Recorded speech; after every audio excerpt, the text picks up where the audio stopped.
ban. Dire team ban.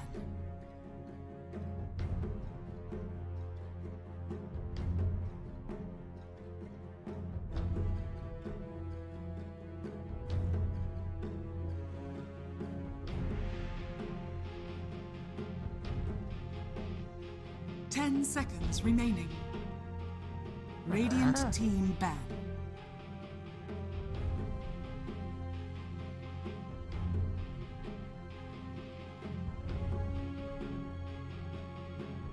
Dire team pick. Radiant team pick. Monkey King.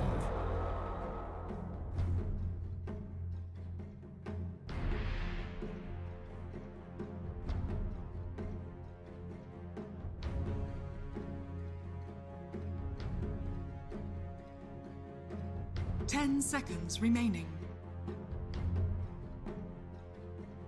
5 seconds remaining.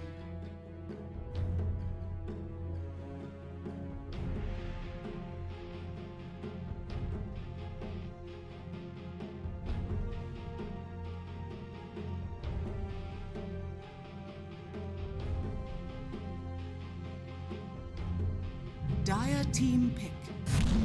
Crystal Maiden.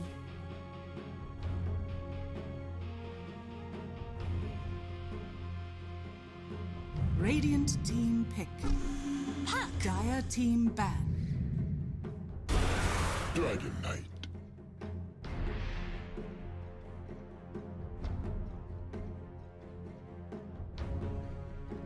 Radiant team ban.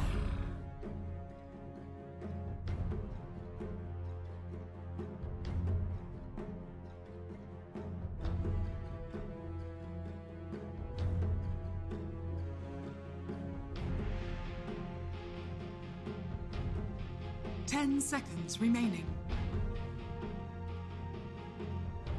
5 seconds remaining.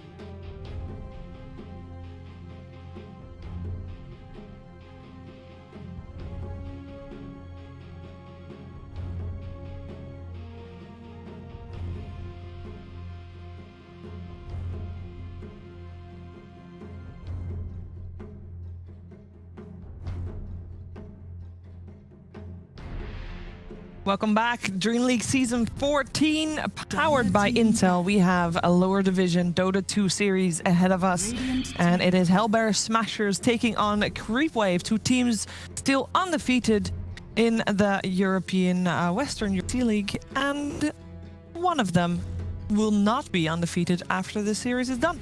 I'm here with Kyle. I'm here with Moxie. I believe we should also be here, perhaps with BSJ. Whoa, that was perfect timing. Oh, Magic. Hey, Brian, how you doing? I'm good. I'm excited to see the battle of the undefeated. The battle of the undefeated. Do you have a clear favorite going into this? I think that Hellbear Smashers has been by far the most convincing team so far. But damn, they seem confident on the side of Creepwave, so maybe they know something I don't. Indeed. We have the openings ready as well as we are well into the draft. Kyle, are you happy with these openings? From Creepwave, not as much. This is kind of my fear. You can even see in the open, like the DK into the Monkey King puck. It just already gives Hellbear a lead. You have an answer. And in addition, it's just one of those underrated heroes because DK could really be played in any core role. And I think itemization-wise, you're just a little too strong at the moment if there's no break mechanic on the enemy team. 5 seconds remaining. So we'll see. It's like a good open from Creepwave, but it's just something they've used multiple times before. And it's very telegraphed. And another hero I love to see, like this is just Shaker's OP, guys. The Shard needs like a pretty big rework. It's also so good in the hands of Gilgear. We've seen him do this before. He has looked incredible on this hero. I think the Shard just shouldn't even reduce the cooldown of Fissure. That just makes no sense why that's in there. I feel like the 2 seconds off Fissure make or breaks that. Like the mechanic of him not having to commit once he fissures, I think is a cool quality of life change that is worth the purchase alone. And I've played against this now. And I don't know, man, it felt like it was so easy to play against Earthshaker in the past. You just waited till he went in. And now he never goes in. Yeah. That's the thing. If you remove, it's funny because it was trying to think of another example of Ice Frog just kind of giving extra abilities. And in this case, that's a great shard, even if it's just, you know, your Aftershock procs on it. Without the cooldown reduction, without walking over Fissure, and ice shards, by the way. I don't know if that's intended, but as Earthshaker, you'll also walk over ice shards once you have the shard. So I don't know if that's that makes sense, man. You what. buy the shard, you walk over ice shards. Yeah. But I mean, it's just a higher level hero. Like CM Shaker are typically heroes we see first two'd by upper division teams. And there's a reason for that, because they're almost always going to give you value, specifically this Earthshaker. You know, Secret will just first pick this hero because at the end of the day, you have more stun potential out of this hero than any other 4 position. And you have the terrain effect, like blocking off a choke point here and there, going to be very effective. Now they get Viper, break mechanic, could still be any role, and now you have this scenario whereas Hellbear, your last pick can be your 1, 2, or 3. A lot of flexibility coming out from them. Remaining. Bit of flexibility also from Creepwave, though. Nothing set in stone just yet, I guess. Oh yeah, Fishman. Fishman is always sure. always gonna be playing He's that. He's gotta be the ledge. Right. Set in stone for sure. But doesn't that concern you guys? What? They're just picking the same heroes that they've been picking. But they've been winning with it. Yes, but Why? that's the whole not issue broken, is that because it telegraphs it. Yes, yeah, you're it does. playing against a team of a higher caliber. If you come in drafting what they've been preparing to draft against, you are going to play the game at a strategic disadvantage. I have a counterpoint to make for that.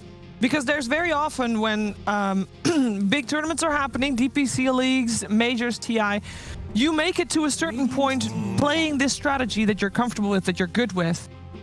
Why would they throw everything out of the window now when they don't know yet if they can beat Hellbears? This is game 1 of a best of 3. Because this isn't like a strategy necessarily. They're just good heroes they're comfortable with. It's different if you go back to, say, like TI6 DC, when it was, okay, we're picking Mu Timbersaw, we're picking Shadow Demon Luna with a Kunkka. Like, that's a draft. Like, the SD Luna is your win condition.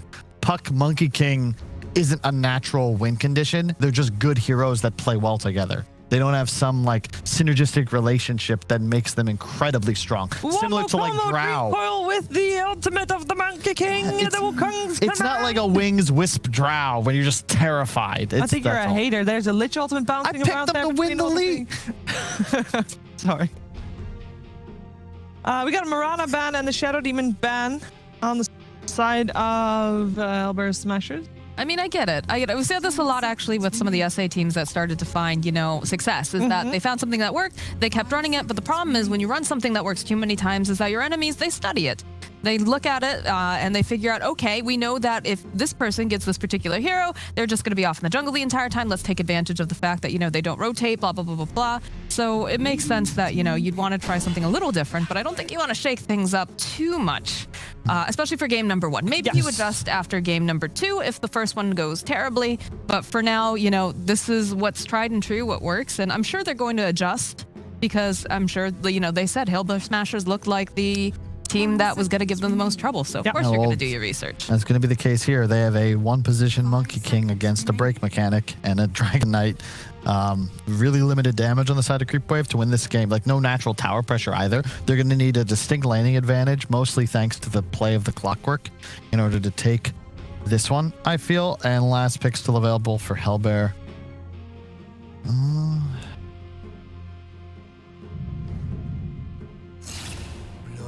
You may now select your heroes. I don't know how I feel about that Bloodseeker.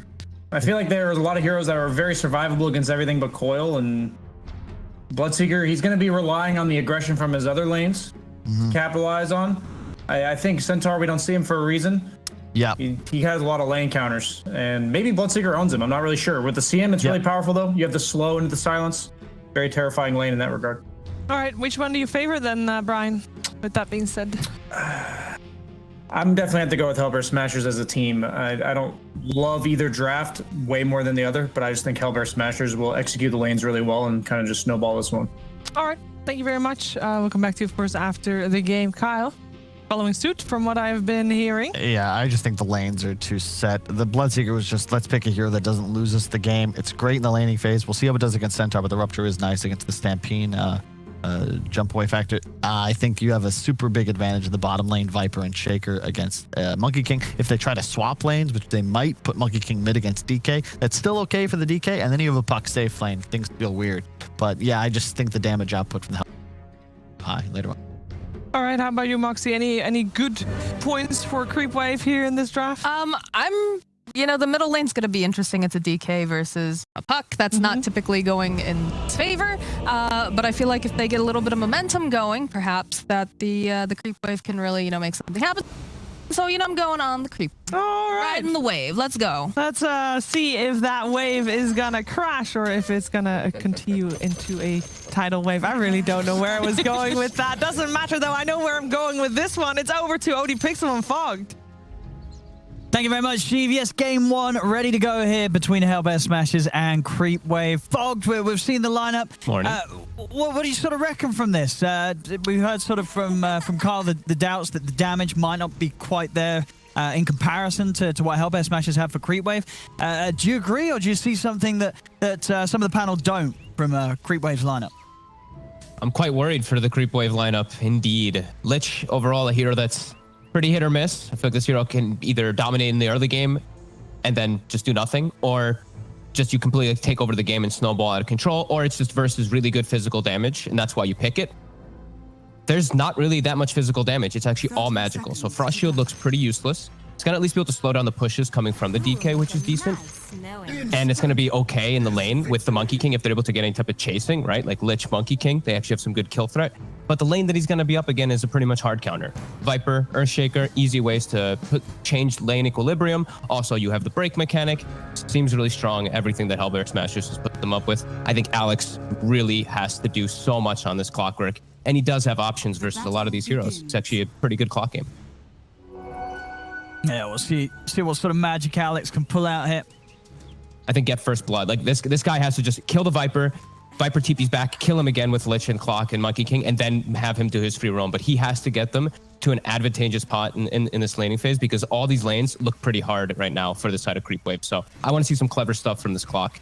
And right now, I like this. Immediate smoke, looking for action, trying to catch either Earthshaker or Viper. These are free kills if this Clockwork gets on top of them in a good spot. You'll make a nice But the ward's there. snow angel. They see the clock. Yeah. They get the fissure block, and that's the reset. I mean, now in sort of this top tri-lane situation, like at level one, how careful do Smashers have to be? I mean, is it easy for Creepwave to make a move into these two, or do Hellbear Smashers have the ability to turn around a sort of an attempt that falls flat on its face? It's too hard. This is the thing about the Earthshaker pick, is it just gives you the perfect lane position. And then with Nether Toxin level 1, we've seen this a lot from the Vipers. You pick and choose where you want your lane to be. Sure. If you want it to be pushed in, it will be pushed in. If you want it back, you just won't use it. You'll just reset that. So it's going to be hard, but we'll see what Alex can make of it. As I watched bottom also, Amar didn't block his wave at all. So it actually went under the enemy tower. So he should be able to get a good amount of experience on this Centaur no matter what happens. So little things just to keep track of. I like that they went for the attempt top though. That's a good sign that they know what they need to do to get a good head start, because that's literally what their draft needs when they have this one position Monkey King versus so many counters. So Alex will go bottom, and he'll be able to help out his Centaur, who's going to have just a lot of trouble down here versus this double nuke. Yeah, we'll see just how much, if anything, Chrysalis is able to really get out of that top lane, as Gilga starting to manipulate the creep waves. Chrysalis is going to be forced to farm these underneath his tower. Do a good job right now. Oh, range creep denied. Just kidding. Now the Lich. And on to Rasmus, but yeah, I mean, look how much damage Chrysalis takes anytime he tries to fight. Even just into this level 1 Nether Toxin.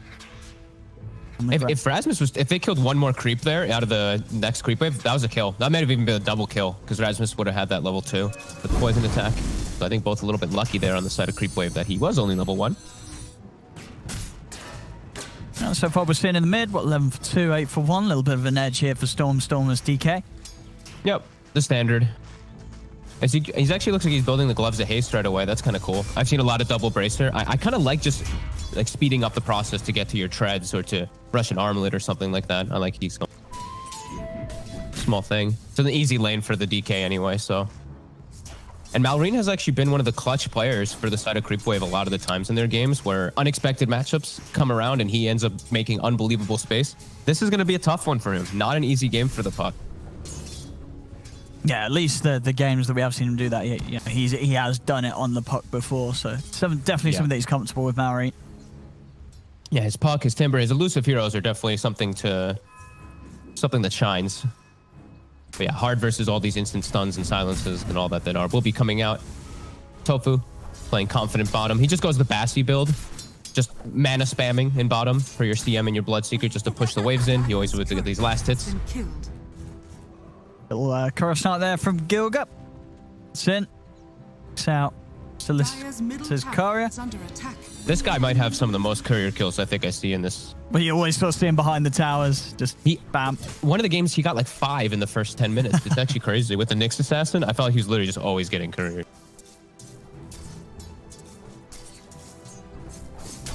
The side pull off, so top, the equilibrium will be shifted. Monkey King's still farming pretty okay, which is a nice sign. They're not able to actually bully him or get any kills because of any missed positions. Now level 3 is out though for Viper, so there is always chances for these kills that can come out. Both sides have to be a little cautious.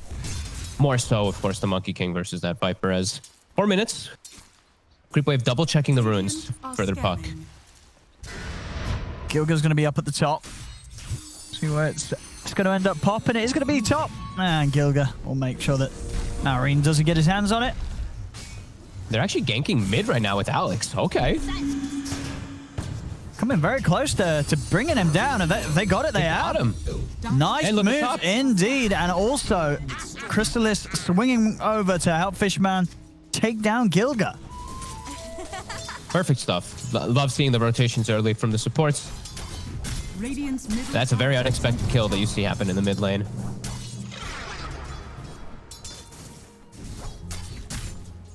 And down bottom. Yeah, not doing too bad here at all. Yeah, sure Ace is getting pretty much free farm. But Amar with the wave he's got coming in, he's not going to be too far behind. No, it's definitely good levels, and he's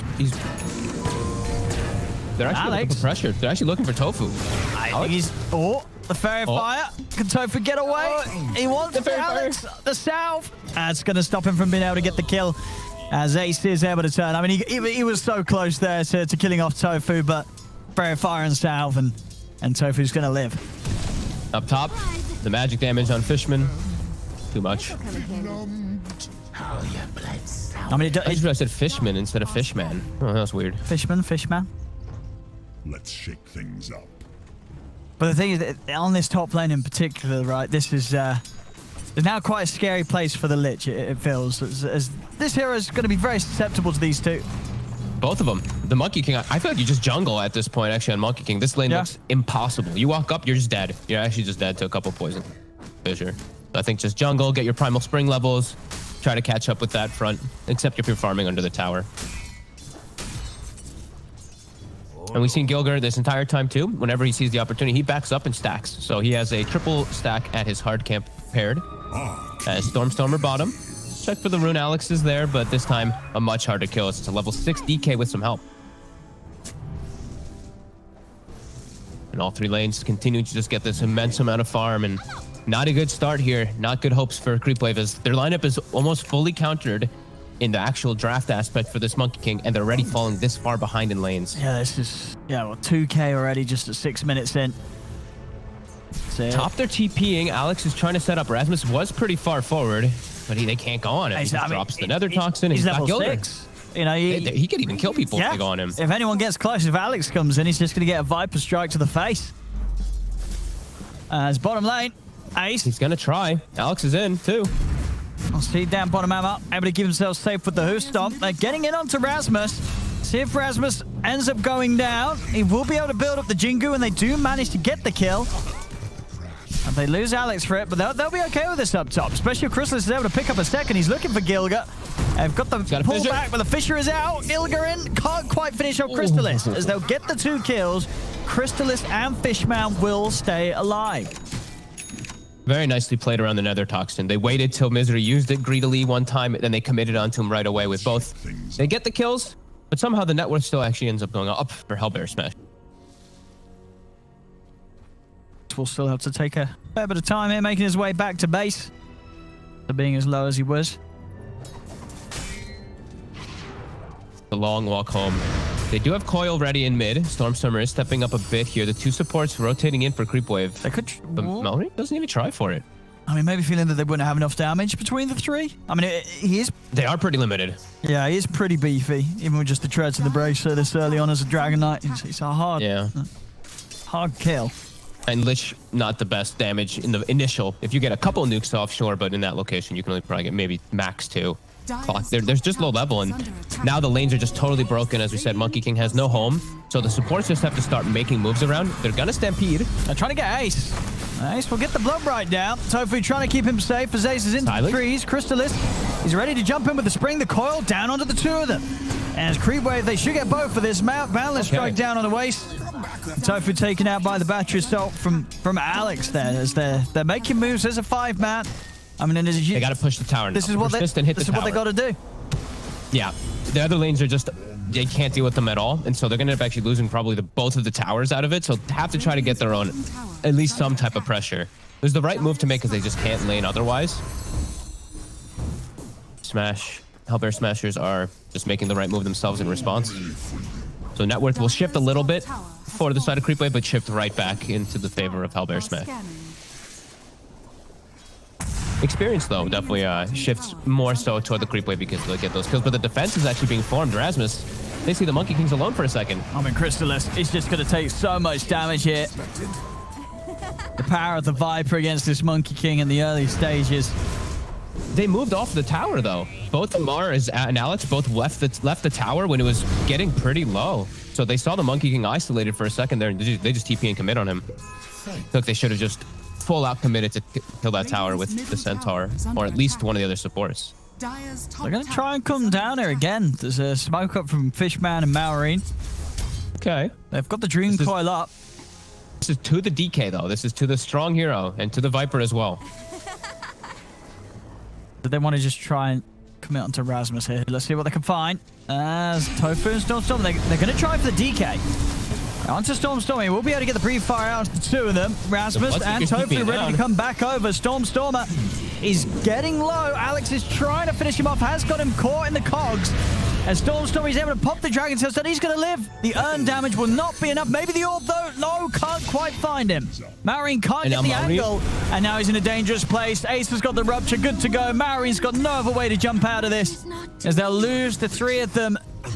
And definitely an awkward move there that they wanted to go. The DK Stormstormer was pretty much the worst target, but they felt that it was their only one as they spot him, and they still decide to try and commit. Gilger doesn't even TP or show up to any of that. He just stays farming as the Surf Shaker during the entirety because he knows that it's on the DK, so he can actually doesn't have to show up at all. As Creepwave, that felt like a forced movement because they were like, we didn't get this tower on our last push. Now let's go make it happen again. It was very quick, yeah. Yeah, it was just expected though. They were all still set up there. Now an Atos finished up on Rasmus too. This is spiraling out of control already at the 11-minute mark. We saw there as well, 10 minutes and 7 seconds on the Blink Dagger. One of the fastest timings on a Dragon Knight. As Stormstormer's in, the Stampede will come out. Fishman kind of running back in on this. He's going to pop the Chain Frost out. Okay. Managed to trap Rasmus here in the cogs. Underneath the tower as well, they're going to have the damage to take him down. But they will catch Rasmus. Kills a kill. Have to commit quite a bit for it, but stopping the tower push, getting that nice kill.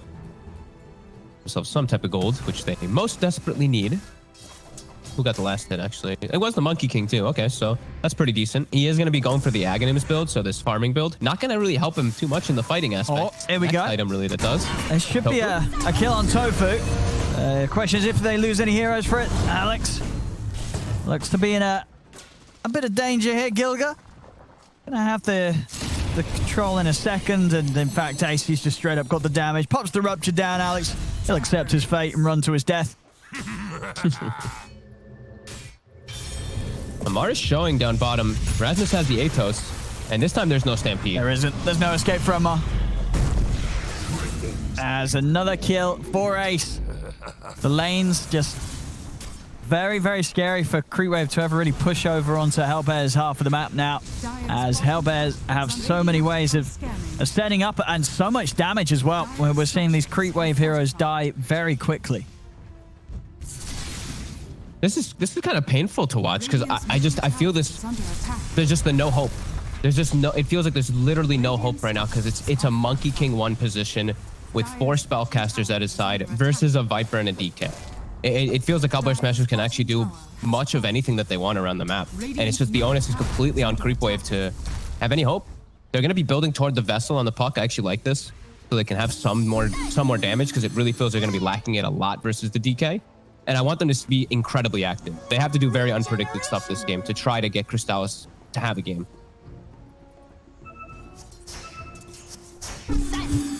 I mean, because what do you think sort of was the point in the draft where this really started to look pretty rough for Creepwave? What would they last picked the Clockwork, right? Yes, they did. It was the last they pick started with this game. I think that they're just. It's tough to just put it out here like this, sure, but I think they're too obvious with their with the way that they open. Monkey King Puck, with teams that do this, they flex it very hardcore. True. This one, when they picked it, you know immediately these 2 heroes are core. So I think they just give up a little bit too much of their draft immediately. As Tofu top. Drop the Wukongs as well. Make sure that Tofu has no chance. As there is the rotation here. Rasmus and Gilga, they're on their way over. As they're going to need backup here. Storm's in onto the Lich. Fishman will get the Chain Frost out. There's a couple of bounces in between the two of them. We'll see Maureen jump across, but he's already been ruptured. Ace and Rasmus just standing their ground. As there's the slam out from Gilga, catching both Crystallis and Ammar as they go straight in the middle of it all. As Ammar will go down. Alex, he's also going to fall here. Fisher out into the blood right. Only Tofu dying at the very beginning of that. No one else in Hellbear Smash is actually going down, despite Creepwave getting some of them so low. They just couldn't quite finish off any other kills, and they lose every single member. Quick collapse by Hellbear Smashers, and a very ideal jump from the Monkey King for Gilgar, as he lands right on top of him, and they stack for a nice Echo Slam. Yep. To actually save Rasmus, it looked like. It looked like the Viper was actually going down, but too much stacking there. But yeah, I don't know. It feels so hard for them to do much, and I'm not a big fan of Lich right now either. I don't know what the actual stats across all the. We don't see it a lot, do we? If at all in EU and CIS at least. I don't think anyone's really playing this hero. I think there's some games where you can see an argument for it with when Frost Shield is just like amazing, right? The damage reduction, but even everything this game is all magical. There's not really physical, so I'm not seeing what the appeal is, yeah. What the temptation was for it. Yeah, exactly. As it's 4-4 in DPC, and it is 2-1 in the EU and CI.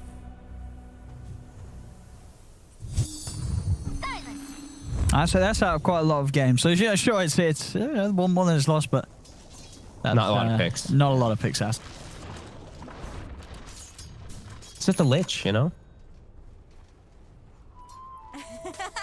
Free reign for Hellbear Smashers, smoked up, double blinks at the ready for their initiators. Amar still a ways away from his blink for them to have their initiation. Malrine, he has his, he doesn't have blink, but he's puck.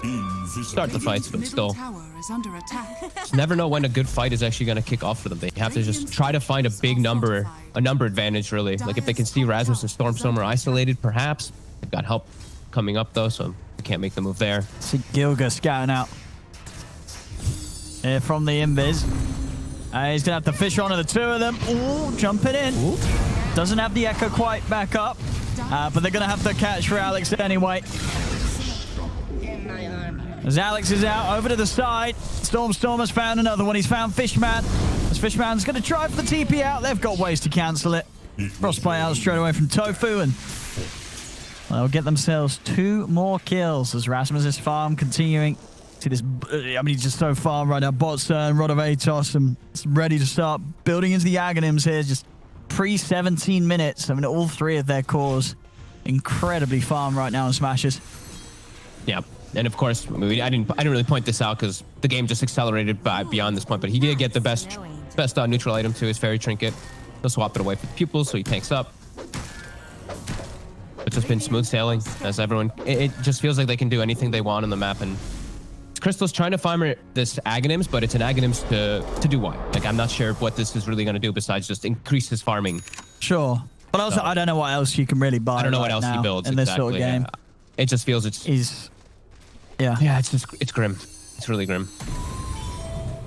You know, at least with the Ags, it's like, well, you know, Smasher's messed up and we're able to push it on. He's going to have this item that keeps up the farm. Yeah. And then if he does, you know, get the BKB afterwards, then at least, you know, there's going to be some damage there being done. Yeah. If he can get to his, you know, those next 2 items, then he will definitely be a scary force for the Hellbear Smashers to deal with, but I don't think that there's going to be hope for that. Like, they're going to start really taking over the map, and soon Roche is going to be the threat. Malrine? Oh, they're in. The World of Hurt. See if he's able to get out with the orb. He's out to the side. He's taking a lot of magical damage, though. And is he going to tick out? He is. The poison attack and the urn is too much for him. And Ace is already kind of chasing forward for more, but they'll be able to back away. Amar at least has Blink, but still, again, same thing. Like, they have got these farms to be able to do stuff, but they're just fighting into a brick wall of this Smashers lineup. Yeah, it's hard. I mean, running down mid. You're just going to be jumping in to die.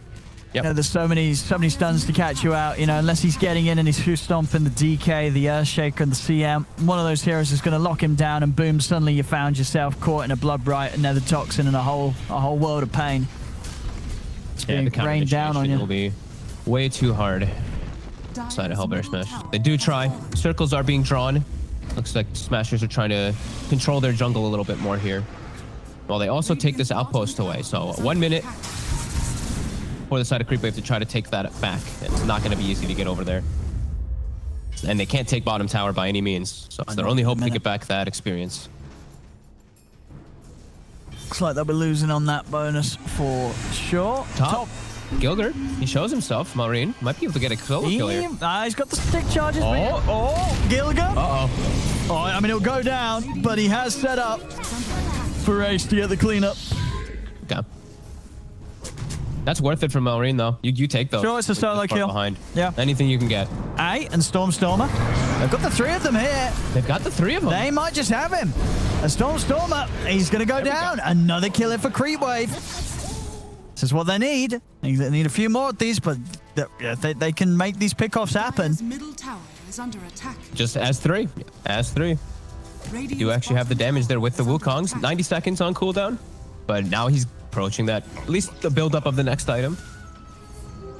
Invisibility. Need quite a lot more of those. But at least showing some hope of being able to find something on the map, as Alex will also find the mid tower. You're going to have Gilga coming in, though. Fisher out onto the 2 of them. He has indeed got that Shard going. As Fishman will get the Chain Frost out. A good few bounces over towards Tofu. It won't be enough. Alex is able to make it out with the TP. But they'll kill off Fishman. CA's try and chase for more, but up into the trees. MR and Crystalis both able to get out with their TPs in time. They did force moves, though. They forced moves all the way bottom, so they'll get a moment to farm. But look at this move from Hellbear Smashers. Instantly just allowing this farm to happen. Just he knows it's coming, too, because of their ward that they had on the smoke. So he just has to run back to base. Thought he would have a moment to farm because of where the fight was, but geez, Hellbear Smashers, just no mercy. Yeah, let's go straight back to the high ground here. It's Crystalis. He's got to be careful if he gets tempted to start hitting away at these jungle creeps. Because they're waiting for him. Fishman's trying to get some D wards. He will find that little cheeky ward. They may have killed team all gathered together, but so is Hellbear Smashers, and they have the BKB on that DK now, so he can just jump in recklessly. Unlikely to be able to find the chance to take him down like they were able to do a moments ago. Full Gleipnir for Ace. And Aghanim's just a few hundred gold away from Rasmus picking it up. So they've got some huge items here. 21 minutes in. All 3 of their cores. And they can just set up for the Roche now. They've got all the lanes nicely pushed out. Their ults are all coming back up.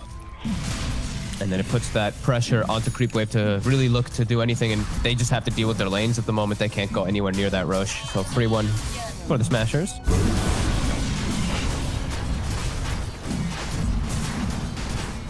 See how much Smashers want to try and push it after. Chrysalis still trying to use at least this space, knowing that they're in the pit, to get out on the map.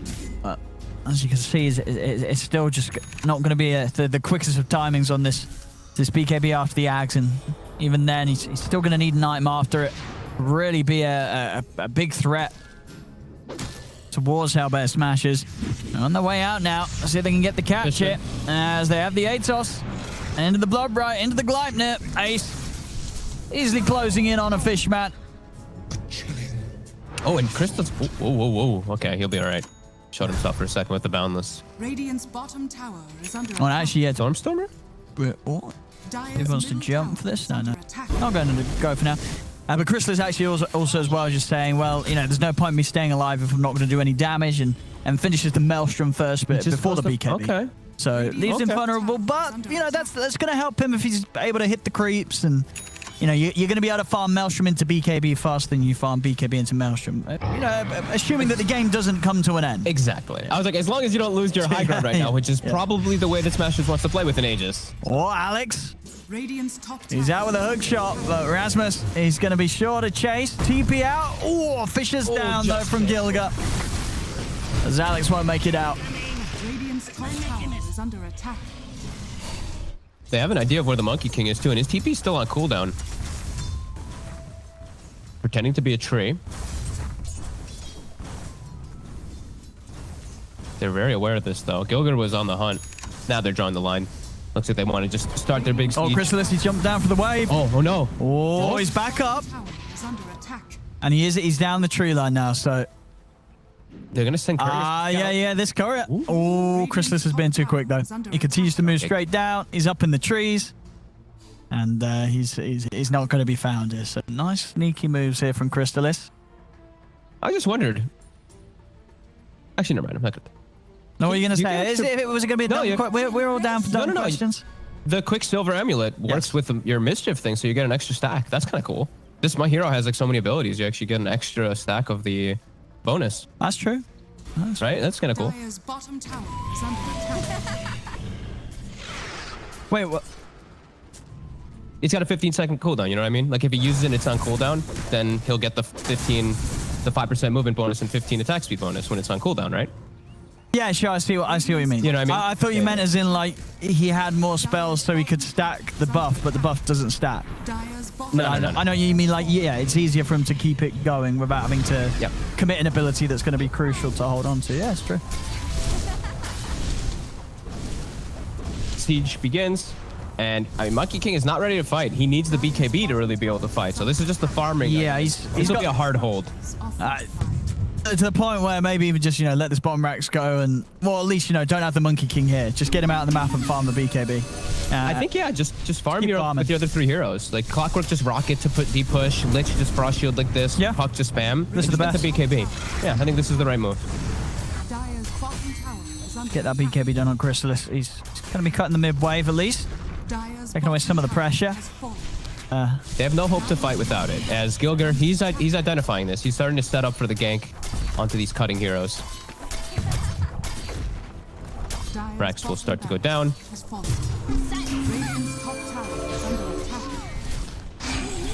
Yeah, they're slowing it down. They're doing a good job slowing it down here. Dream Core down onto the two of them. Chainfrost's out as well. Stormstorm up, popping the BKB to stay strong here. They'll lose Ace the once. He's got that Aegis, so he'll be ready to go again. Chrysalis and Alex have come back, though, to help with the defense. Stampede Pot, they get the Wukong's command down. Boundless Strike as well. Stormstormer, he's out of the ult, though. So he'll be fine. Ace is committed with the BKB. He's taken down Alex. He's taken down Marine. Now he goes over towards Emma. He's found the two of them. Ace is ready to keep going as well. He's got that movement speed. Fisher from Gilgal sets up onto Chrysalis. As Ace able to pop off here as they more than happily take the fight that Creepwave do try and throw at them. Wow, and I'm really liking the Bloodseeker pick versus the Centaur and the Monkey King too. The jump forward, chain stun. And immediately Alex just taken down by this immense amount of damage that Smash's lineup can output. Yeah, he can just weave in and out of the fights like crazy. This Wukong barely even hitting him for the most part too, and just swinging and wrapping around the Centaur Stampede, and just able to pretty much focus fire and be that hard carry for the Bloodseeker. Ace cleaning up this fight, cleaning up the game. This has to be the last hurrah for Creepwave. Dire's middle barracks are under attack. Really tough game just from the draft. They put themselves in such a hard Dire's position. middle barracks has fallen. A little bit of breathing space here with Hellbear Smashes. Stepping back a little bit. Crystallis, did he get quite there? No, not quite. Still a recipe away from that BKB. She needs to, I mean, to be able to do much at all. Maybe between sort of the BKB and the armor from the Wukong's command, he can live long enough to be some sort of a threat in these fights, but without the two of them, even around the BKB, at this point, Ace and Stormer are going to be able to beat him down. I think they're accepting that this is going to be impossible as they're just smoking up for a kill.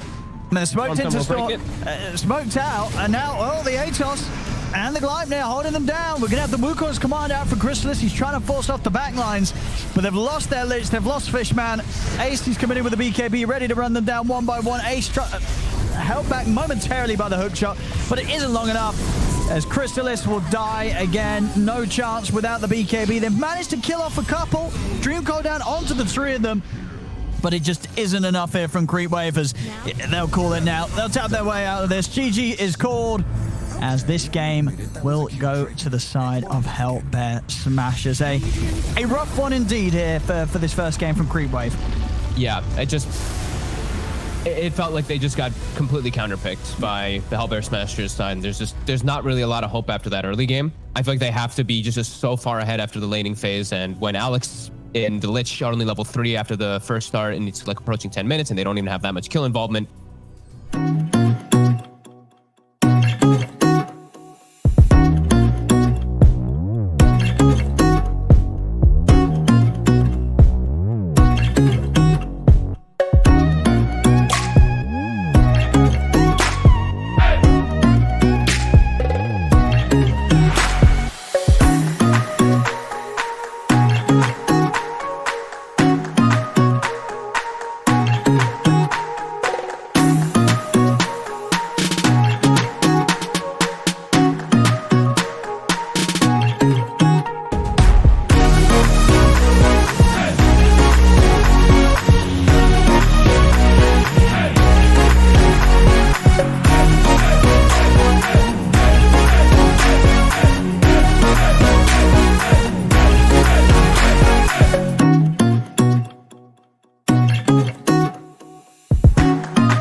Radiant team ban.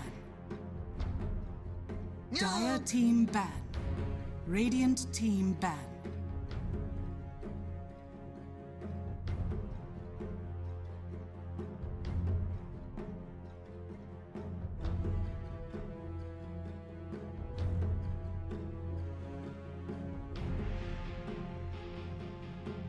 Ten seconds remaining.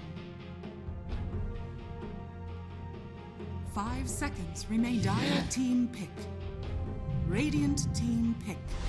Monkey King.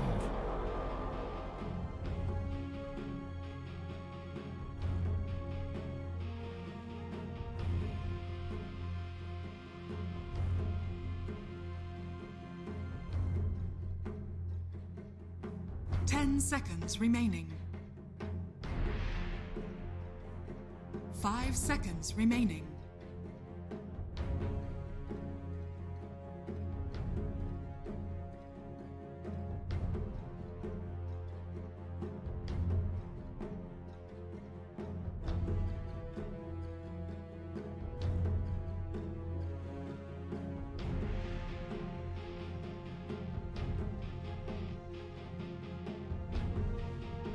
Game 2 of the series between Hellbear, Smashers, and Creepwave. How is it going to start out? Who's going to get what tour in the draft of this series? We got Brian also on the big screen helping us out here together with Kyle and Moxie here on the panel as well. And we're going to find out if Hellbear Smashers can add another notch to their pummel of teams. They 2-0'd here in the group pages. And wow, would you look at that, Brian? The Monkey King first pick. What wow, run it back. But at least we got another circle ability. They're all about the circle. They do. They are, yeah. Monkey King last game. Now they got the Mars arena. At least let Amar play Dota this time. He can actively kill things. This is his hero. I don't know, man. It's 2 cores again. Remaining. Is Sorry. there really no other way that they play Monkey King? Because you can, like... Dire team ban. Monkey King got countered so hard. Surely there is a different way here. Well, here's the thing. So Creepwave, they went with circles. The trouble is, Naga Siren is... What does it represent? And what does it represent? It's an even bigger circle, Sheaves. That's what it is. Remaining. And they set that up with the power circle. That is the Enigma. 5 And seconds remaining. I don't know If how... the smaller circles are Infinity Stones, then the Naga Siren Yeah. is the gauntlet that take the power Yes. and turn it around. All right. I was going... Love it. I love that. Thank I got much. you. Yeah. I was thinking of, like, I'm sure Naruto would help us understand this draft better, but I haven't... All right, let's not bring enough. Boruto's dad into this, okay? We'll see. I mean, this... I like... I'm a big fan of Naga Enigma, but typically you have issues with, you know, active heroes like let's say Ember Spirit as an example would be great. Radiant But team you already have your 2 cores picked. Dire team ban. Maybe they... I don't know. I rest during this drafting phase. Did You don't can think he it's do that? Can possibly he just support tap Naga out? here? Wait, are you actually tapping out? For 2 minutes while He's I just- collect myself. Yeah, he's just walking out of the studio. There he I will goes. say, Look at him you go. know, make sure you walk around a little bit, you know, make sure that you get a little bit of blood flowing there. We'll come back to you in 2 minutes, Kyle. Time Hi, starts now.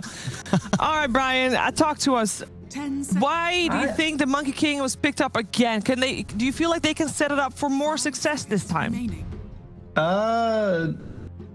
I've been bashing Monkey King Lycan first round picks. Like anything that's a carry and people leave it as a carry. So the reason why I started being a little bit okay with Lycan, for instance, is that teams are flexing it to off lane. So if they really just intend to leave it as carry again with no other options, I truly don't understand unless they've experienced no success in scrims with anything else. But they've been doing well so far in the DPC. So I have to imagine they've done it with more than just this hero. It's actually confusing to me. I'm not 100% sure what mindset is going through, or thoughts are going through their heads for these games. Oh, sorry. I was going to say, you know, we've seen Crystallis play other heroes. You know, we saw him play a Medusa. He's played Jug a couple times. He does really well on the heroes that are very active early. So it's a little weird to me to see him consistently just picking up the Monkey King. I know he likes it. I know he feels like this is one of the best heroes. 10 seconds But there's remaining. just, I don't know. I don't know why he feels like he needs to pick it up first Yeah. every single game here. Not every single, but in this particular. Correct. And especially in this DPC league so far, this is the first time, like previous game rather, was the first time that they played Monkey King. So it's not like other things haven't worked for them. So it's a little bit of a confusing thing there, but perhaps the rest of the draft will allow us to get more clarity on why they went for this opening. Once more, we got a Rubik band out together with the Puck and a Phoenix on the side of Hellbear Smashers. And Creepwave removed Jugger, Lina, and a Wraith King as the Witch Doctor. We got some great wombo combo potential coming out here, Moxie. I guess from both teams so far. We've got some explosive team fights. You do. The Naga Siren, of course, we've watched a lot of it, actually. I think it was Noto who was playing the Naga in the upper division, but the fact that you can reset any of these fights. So say, they jump in, they go in for this fight out of the side of Creepwave. You just reset, get your Enigma in the proper position, and there you go. You've got an instant black hole, just add song. But also, with the Witch Doctor, too, he's just very nice against any of the tankier heroes. That Maledict has done so much work in so many of the games that we've been watching. Yeah, I'm tapping back in. All right. I like this more just because their offlane can actually do things. Mirana Mars finds kills significantly easier than a Clockwork Centaur does, and it can also spike a bit harder. The arena almost guarantees a kill on any of these cores right now on the side of Hellbear, and I really like the utility that a Mirana provides. OD Mirana now, that's a very annoying and frustrating kill combination. I imagine that's OD mid, so a roaming Mirana can be very effective here.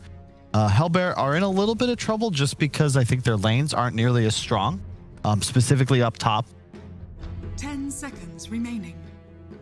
Are you saying they haven't addressed the Monkey King first pick yet? In a way, the Naga Enigma does that because BKB Black Hole just kind of walks forwards, and Monkey does okay in the lane. You can pick up an extra couple Eidolon kills, but you're very XP dependent, and the denies really start to stack up over time. Naga also incredibly high armor hero. How do we feel about the OD? I understand, the fact that it combos quite well, but I've seen various successes with OD. Sometimes it looks really good. Sometimes it just absolutely gets dumpstered. In fact, yesterday I watched a game. They ran it in the off lane on Thunder Predator, but he got absolutely... I like it a lot. They've got very passive heroes here, like on the side of Hellbear Smashers. I'm a bit confused by the Bloodseeker because last game they had DK in a favorable matchup, and then Viper, a very aggressive, harass-heavy offlaner who's going to most likely keep the safe lane low. But this case, they have an Enigma offlane who's more of a passive, sit the lane back, get your denies, hit your timings.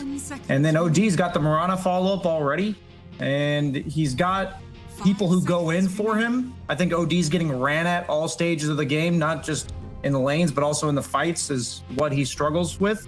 And I think I like their draft a lot better this game for Creepwave. I don't think Hellbear Smashers has smashed it as hard. Yeah, I really think that Hellbear, they didn't do anything kind of special in that first game. Like Creepwave's draft was just not good. This makes more sense just because they're offlaner. I think a Mars hero pool is the one they need to be focusing on. Like his Mars is beast. Yeah. And it's also something that you can have bad matchups, sure, but you'll never stop Mars from doing what he wants to do in a game, and it allows him to actually play, make, and kill things. They don't really address the Enigma yet. I'd like to see Creepwave make sure that their 5 position can do so. I don't think Silencer is a good idea. Wyvern would have been a nice pick for sure, just so you have a BKB counter interrupt. You still have like Avenge or something like that if you want to go for the BKB interrupt, but I'm not sure. And Wyvern's been so slow. I don't know. I wouldn't like the rest of their draft is so fast, and Hellbear's draft is even slower with these heroes. So the Wyvern Warlock is just cool conceptually for this reason, but Venge, I think, is dangerous just because then you have no real illusion clear, and all of a sudden that could just translate to a Naga core, because this is actually most likely a Bloodseeker off lane, not safe lane. Right. Wait, no, it's not. It is safe lane. Although they could Naga, here's the thing, you could Naga core and Enigma jungle, and then Bloodseeker is off lane, but that's a little weird. Could they Naga 5? Yes, I think that is likely unless they want to core it. And now you might want to core it because there is really nothing to deal with these illusions. Mars and Monkey King aren't terrible, but a 3-slotted Naga still just kind of wins the game. Am I wrong on that, BSJ? Like you're the carry expert. I mean, is this I don't know, man. Honestly, Naga's a weird hero. I think it doesn't even matter. 5 seconds remaining. Like, she's not about how many items she has. She's about how far ahead she is. So it's more so if she's an item ahead at all stages. If she has Manta Diffusal before the enemy carry has their second item, I really like Naga. And that goes for pretty much the entirety of the game. So what's the Stormer then? Who creates the tempo? Oh, never mind. That's a very quick answer. I was gonna say, yeah. The Storm Spirit. Say that 4 times fast. Yep. No, this makes sense. I'm waiting, Steve. Let's go. Top lane is a little spooky, but the Storm versus OD matchup is somewhat even, but more importantly, it gives them the win condition because now you're going to have that initiation advantage, and you, in theory, also should win team fights as soon as Rasmus has BKB. Brian, final thoughts from you on the draft? I like their chances a lot more on the side of Creepwave. I think Hellbear Smashers are the better team, but I don't think they're going to smash them super hard in the lanes. So I definitely will keep an eye out for more than just the first 10 minutes of this one in terms of my analysis. All right. Thank you very much. Brian, so game 3, Kyle, will it happen? No, but it's going to be closer. I just think that you're going to see a lot of pressure in this off lane that you're going to have a tough time dealing with. Again, Monkey King, he hates being ran at. He hates playing against a bunch of creeps. You're going to have illusions with Orbs of Venom. You're going to have a Necro Book from Rasmus at like 6 minutes in. And I don't know how you're going to deal with that unless Amar just goes off. You're going to keep a close eye on Amar this game, Moxie? I definitely am. This is his hero. You know, Amar the fella. I'm looking forward to seeing the plays that he can make. I'm a ride or die kind of girl. Let's go Creepwave. Show me something different. Show that we've got signs of life, and let's go to game 3. All right, Amar the fella. Yes, let's see what he can do this game. There are a lot of eyes on him because he is the one to have to pull it out here to see if they can force it to a 3rd game. But let's see what's going to happen in game 2 with OD Pixel Fog. Thank you very much, Steve. Yes, game 2 now between Creepwave and Hellbear Smashers. And Fox, as we heard from the panel, a little more optimistic on the draft this time around from Creepwave. Still, though, Creepwave are finishing with that Lich. They really love their hero. And, of course, opening with the Monkey King. So it's sort of 2 aspects that were criticized last game still being executed here in game 2's draft. Yeah, I mean, I guess Fishman just really likes his Lich. I guess he does. He's a gold tier Lich. He just really wants to play Lich for some reason, even though it's into Eidolon and Naga Siren Illusion, so Chain Frost is always going to be a little bit less valuable in the game. But he just likes it, I guess, for the lane control. And we'll see. This time, it definitely looks a lot better. Hellbear Smashers, it's a much more passive lineup, much more sitting back and farm, getting their first item online, and then putting the pressure on, right? That Necro Book, that Orchid, that'll be the big timing for the Smashers that look to actually punish stuff. While I feel Creepwave, they can actually set stuff off. You know, they have Mirana with OD Astral. Sure, the Astral is different now because it scales over time as you put points in like it used to be back in the day. So a little bit harder to land those arrows, but they've got kill combos. They've actually got ways to threaten heroes. They're able to make this look a little closer and at least not have the sort of start whereas we saw last game. All 3 cores of Hellbear Smashers able to do that much better than Creepwaves in the laning stage. Alex is getting rich. Look at that, 4 gold, 2 illusions killed. Easy. Very nice. So looking at them right now, it looks like they're trying to get this first blood again, which I saw them do last time. I do like this. I think when you're playing versus these type of passive drafts, which just can't fight level 1 by any means, you have an Enigma and a Naga Siren, so they're just not going to be able to fight back at you. Do this. I like it a bit. 3 heroes to try to get a kill here. They likely can get it on the Witch Doctor. Pretty tough to get the Bloodseeker because of how tanky he is. So we'll see. This lane does not look too fun for Amar when they do break apart either. So I think that they want to get this advantage for him because Witch Doctor and Bloodseeker are pretty damn good versus those tanky strength heroes. As soon as pretty much as early as they hit level 2. We're going to see Fishman not even have any sort of look in on that bottom lane, just go straight to top. We get the range creep deny. Nicely done there by Amar. And yeah, he's just going to play that regular support role. So Monkey King, he has a way to be able to clear Eidolons. You see he's actually taken Boundless Strike level 1 to try to attempt to. Can still be a bit hard. The pressure can come out and you actually he actually is able to get it off on them anyway. I was going to say he might just get pushed away because of the Naga Siren's armor just hitting him back, but looks like he'll do okay for the first few levels.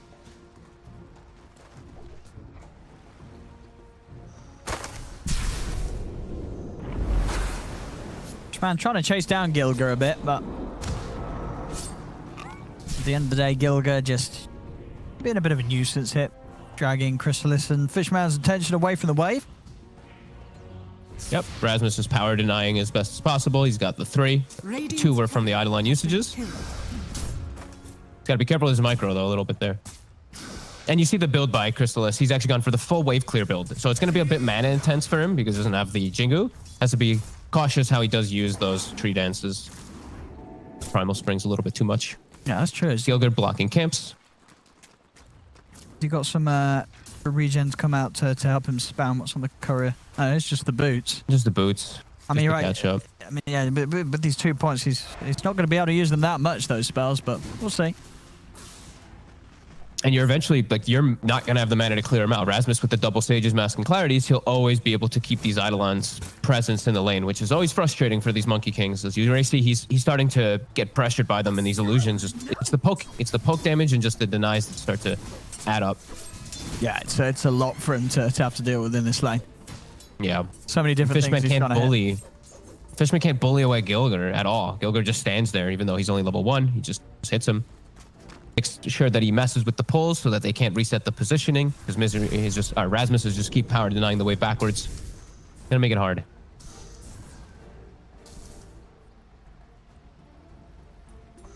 Man and Gilga. They're happy to play with each other here in the jungle.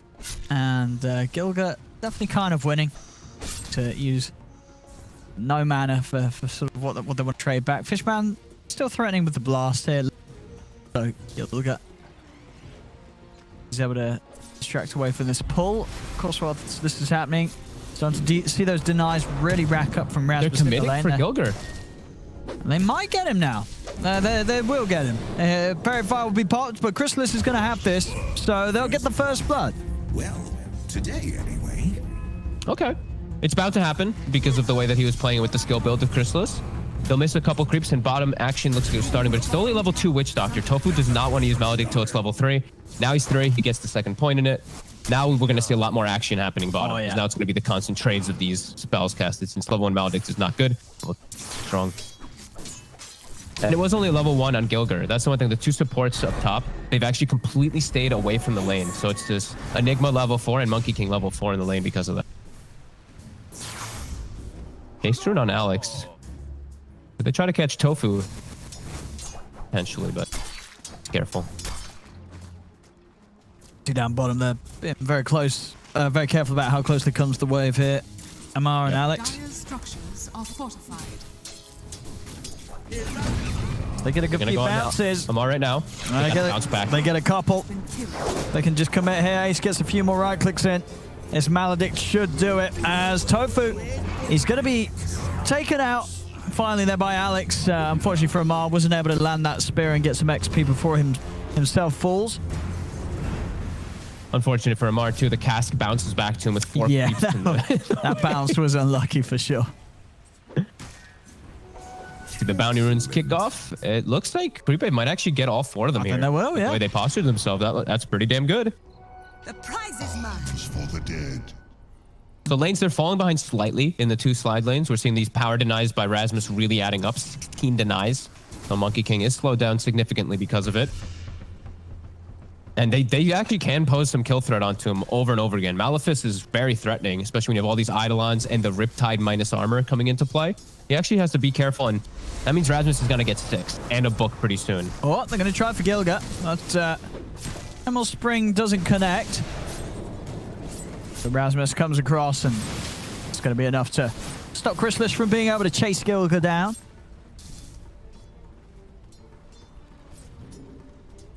Stormstormer's been completely unpressured in the mid lane. He's won the matchup, and now he's going to be able to jungle freely. Mirana rotation's not happening. Top, they will find that kill finally. The Monkey King.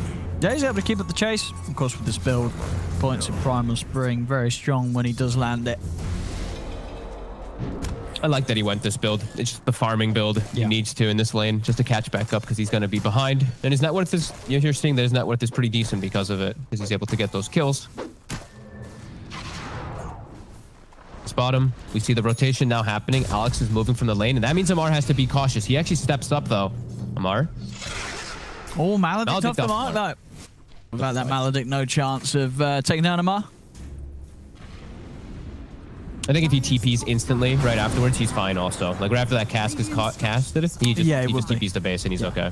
Radiant's middle As the tower meteor hammer's online, so mid tower damage is starting to kick off here. Completely naked meteor hammer, as we've seen several times. See Maori. Let's set something up. Alex couldn't quite get the angle there. Stormstormer immediately hunting for him in the trees, forcing Alex to leap away.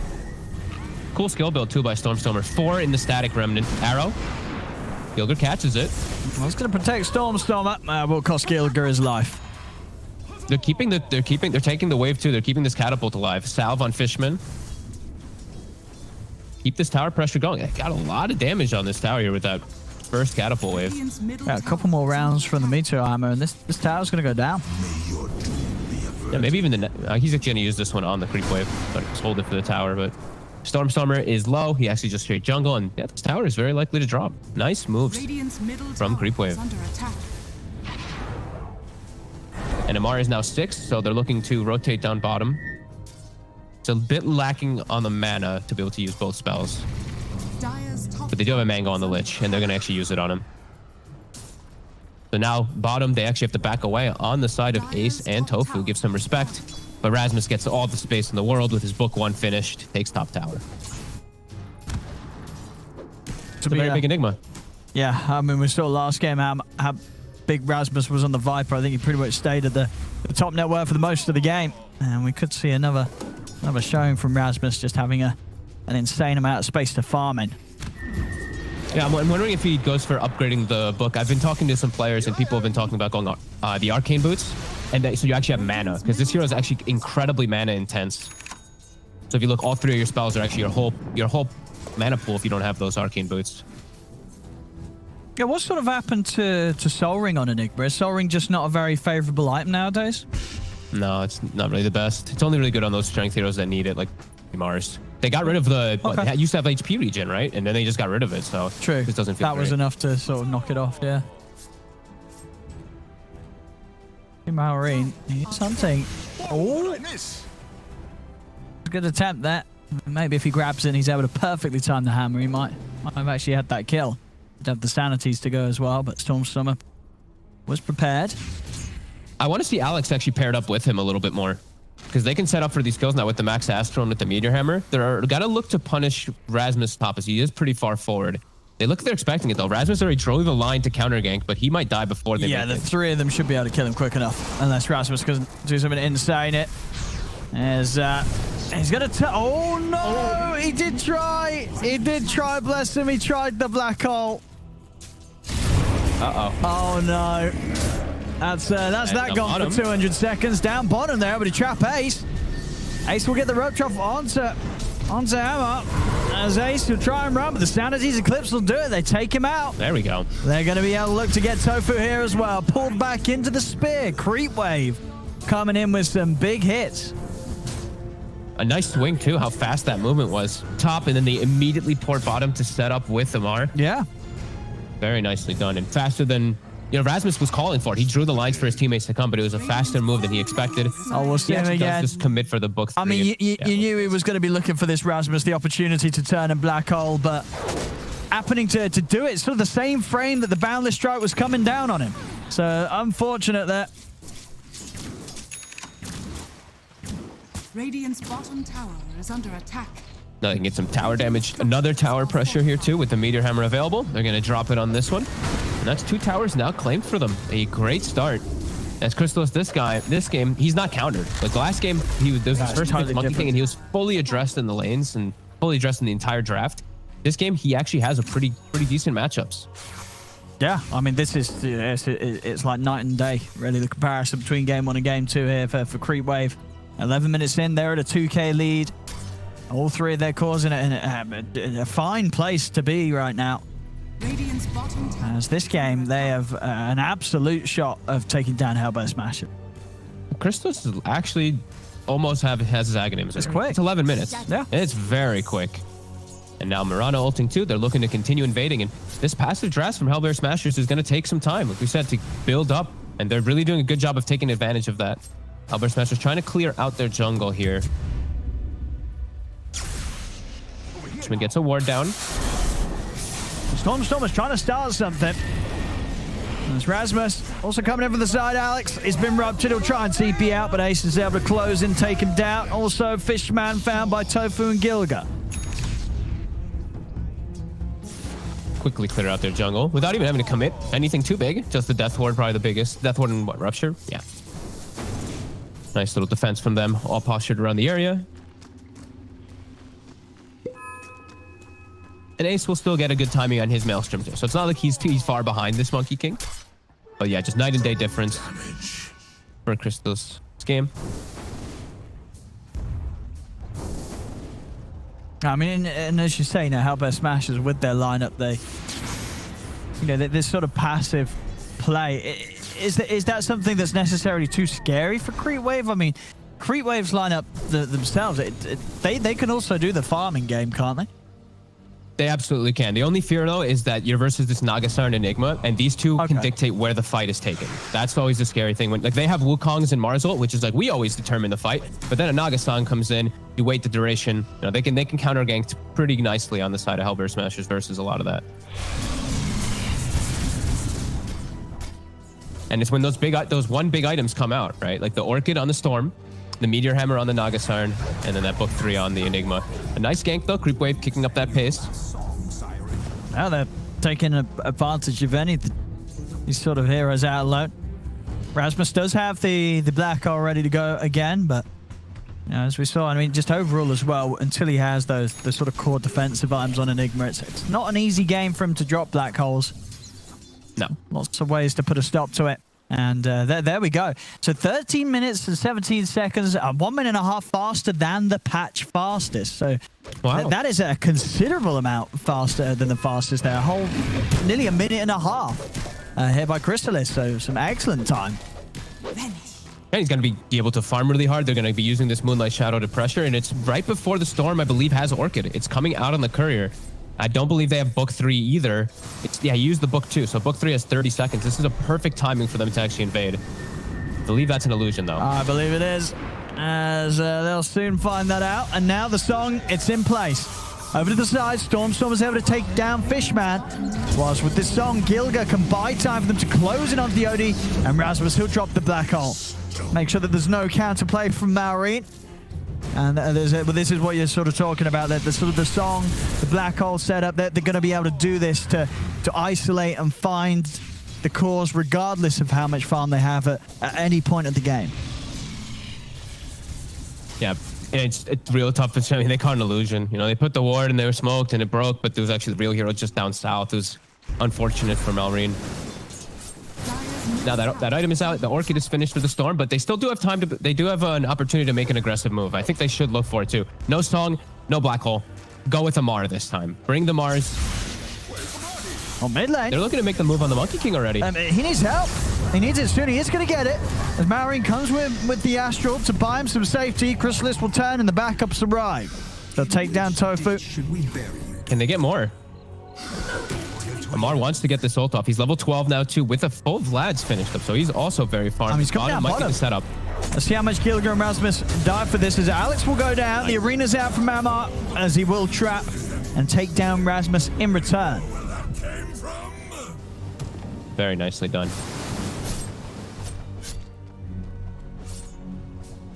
They're getting a lot out of the map with these moves, and Crystal's just keeping that top net worth too. Ace is keeping pretty consistent with his farm. But a very close game so far here.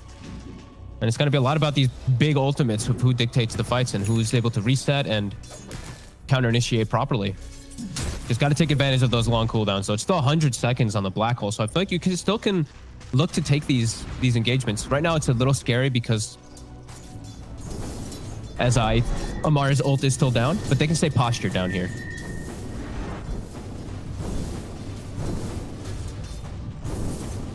And they are going to be building what I hope is just the BKBs right afterwards, because an interaction that we did find out that is 100% confirmed is you can BKB during the Black Hole out of the Naga sleep. So as soon as the sleep goes off, even if you're Black Hole before the sleep turns off, you can pop BKB. So that'll be very useful for them, at least in some essence.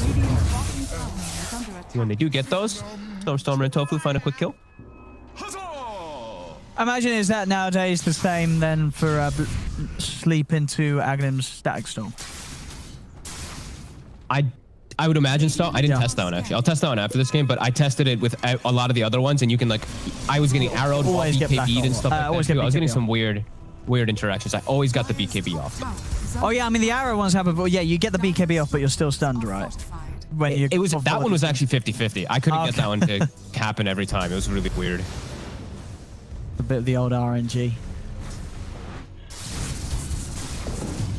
Maureen attempting to Meteor Hammer bottom, gets a little scared by those illusions. And now Naga Siren's Meteor Hammer is online and Black Hole is going to be available. This is where Hellbear Smashers is very strong in this next upcoming fight. See how Creepwave wants to set themselves up for if they even want to take the fight versus. Looks like they do. They're sending crystals up top. Well, Miss Tower's going down very fast though. To this, I don't think they can the set up. Icons and the Necro, but no, they're smoking. They might catch them on the retreat here.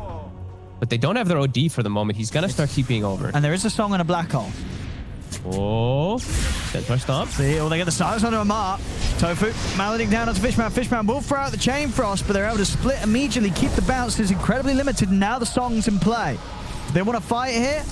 Gilga is going to turn, try for the Meteor Hammer, but Chrysalis is able to reach him from the side, cancel the channeling there with the Boundless Strike. Arena will be dropped down onto Gilga alone.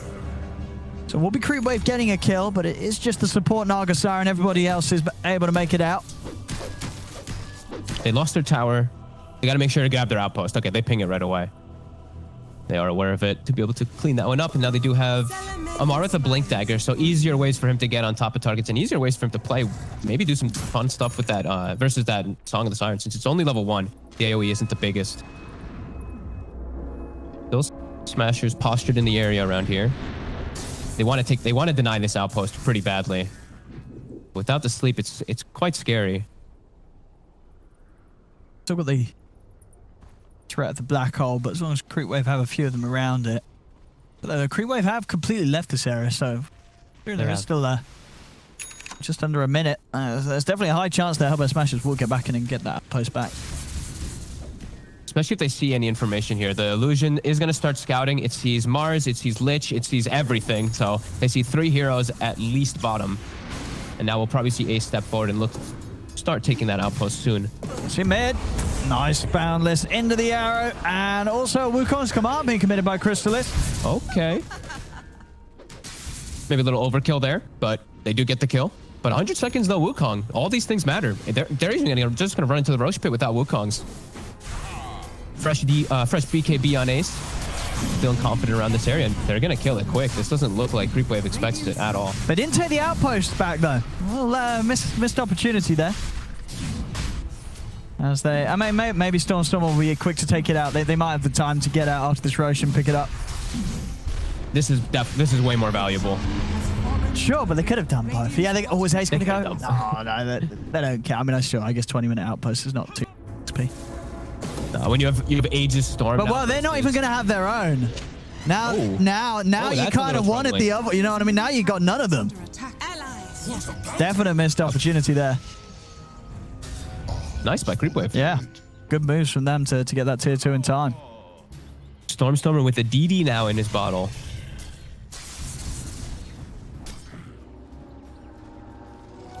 Just what that. Mirana ult across Alex. Ooh. Gonna fish with an arrow. He just takes out the catapult actually to slow down that push. He's actually arrowed also the Necro book in the last team fight. He aimed for the Necro 3 to take out the vision, which was kind of a cool approach. For the twins. Still a 2k lead here for Creepwave, despite Hellbear Smashers being the ones to secure the Roshamp. Yeah, still very, very close game. It's going to be a lot about how these fights are dictated and who gets those big ults down, and if Smashers are able to like reset away. Ace chilling up top, still has his BKB at the ready. They're in on him. Ooh. Yeah, he's going to have to pop it immediately. He's going to turn with the Rupture onto Amar, who immediately starts the TP or cancel the TP now, maybe thinking that there's a chance for them to turn this fight around. Stormstormer. And now Chrysalis. He commits all his mana to getting on to Chrysalis.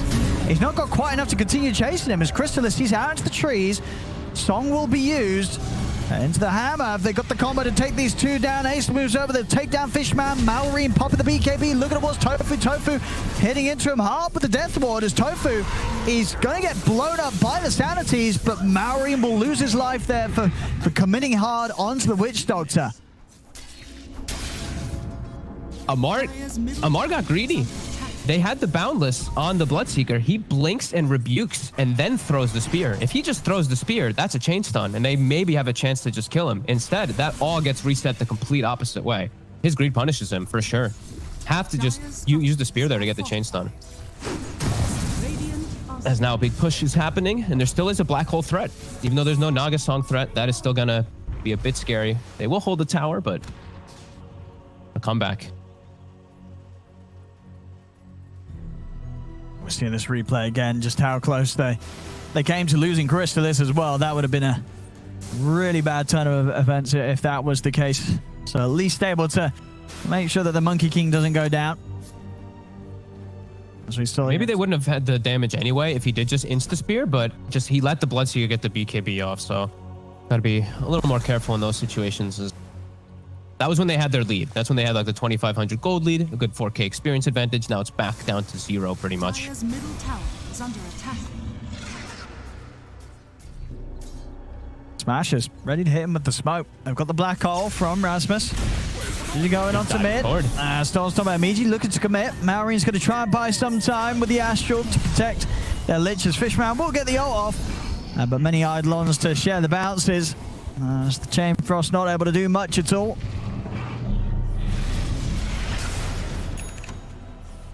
Cast won't quite bounce. Rasmus will use the book to clear out the area of any wards, which there are actually like 0 wards for the side of Creepwave, unable to get much down. Crystallis trying to desperately find and finish this BKB so that they have a good fighting stance inside those straight team fights. He's close. Without the BKB, Stormstormer just able to go from every single time. Yeah, he just can pick and choose his targets really. Besides the OD, the Storm Spirit has a lot of freedom. Especially with this Aegis for about another minute. All grouped up. They still don't have the BKB. They're very close to 2 BKBs, actually. It's the Mars and the Monkey King are getting pretty close, and that'll be pretty ideal for them to have a triple BKB team fight. Kick off in the next few moments. Smashers, though, in the bottom tower. Still trying to control this high ground. And Gilger's Song is at the ready. Still only level 1 Song. So still has that really long cooldown, but he's about to be 12. Marine, he showed himself. Stormstormer, he's got the catch on him. BKB will come out from Maori. He's going to try and stand his ground and drop the Meteor Hammer down on the Storm, but the BKB's up for himself. He's going to look to TP out, but it's going to come to an end. If they got anything to cancel it, they don't. There's a little window there where his BKB finished, as TP hadn't, but Smasher's not having anything up there to put a stop to it. That was scary. He's got 45 seconds, though, no BKB. Tough for him to actually step on fight, but Aegis does get reclaimed. And they are smoking out on them. Creepwave. And, they've got the Astral. They managed to catch Stormstormer there. Stormstormer went for a bit of a greedy TP. Ace is going to try and fight back, though. Even without his Storm Spirit, he's trying to hit into Malrine, but the shield is keeping Malrine safe, as he can't commit further. Gilger coming across. Song into the hammer. It's down onto the OD. He needs a little bit of extra damage there to bring down Malrine. They've taken down Fishman. He can keep the illusions onto Malrine, but Malrine's going to turn over towards Gilger as the backups here from Crystallis and Emma. They'll chase over towards the Naga Siren. Malrine keeping himself alive. Holds back the Necro Book as he'll be able to escape. As Gilger causing a bit of a distraction now. Making space, but will inevitably die as he runs into the base. He picks up his Blink Dagger so he doesn't lose too much gold, but will die in a nice hit from Creepwave with that arrow setting up on the Storm initially. And now that should be their BKBs, right? At least the one on the Monkey King, and actually, Mars. So 3 BKBs going to be finished into this Naga sleep. That's going to be really useful for them in this next fight.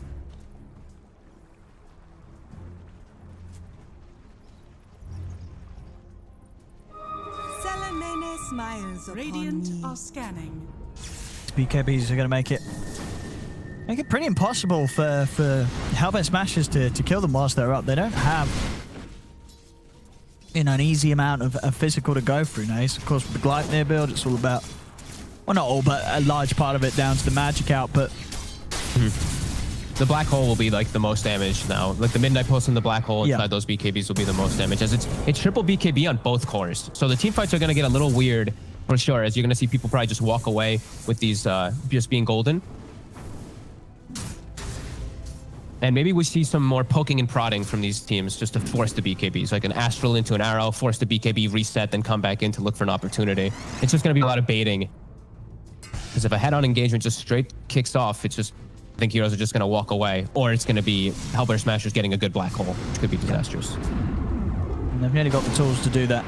Oh, Rasmus goes out with the BKB, just a couple hundred gold, and he will have that blink.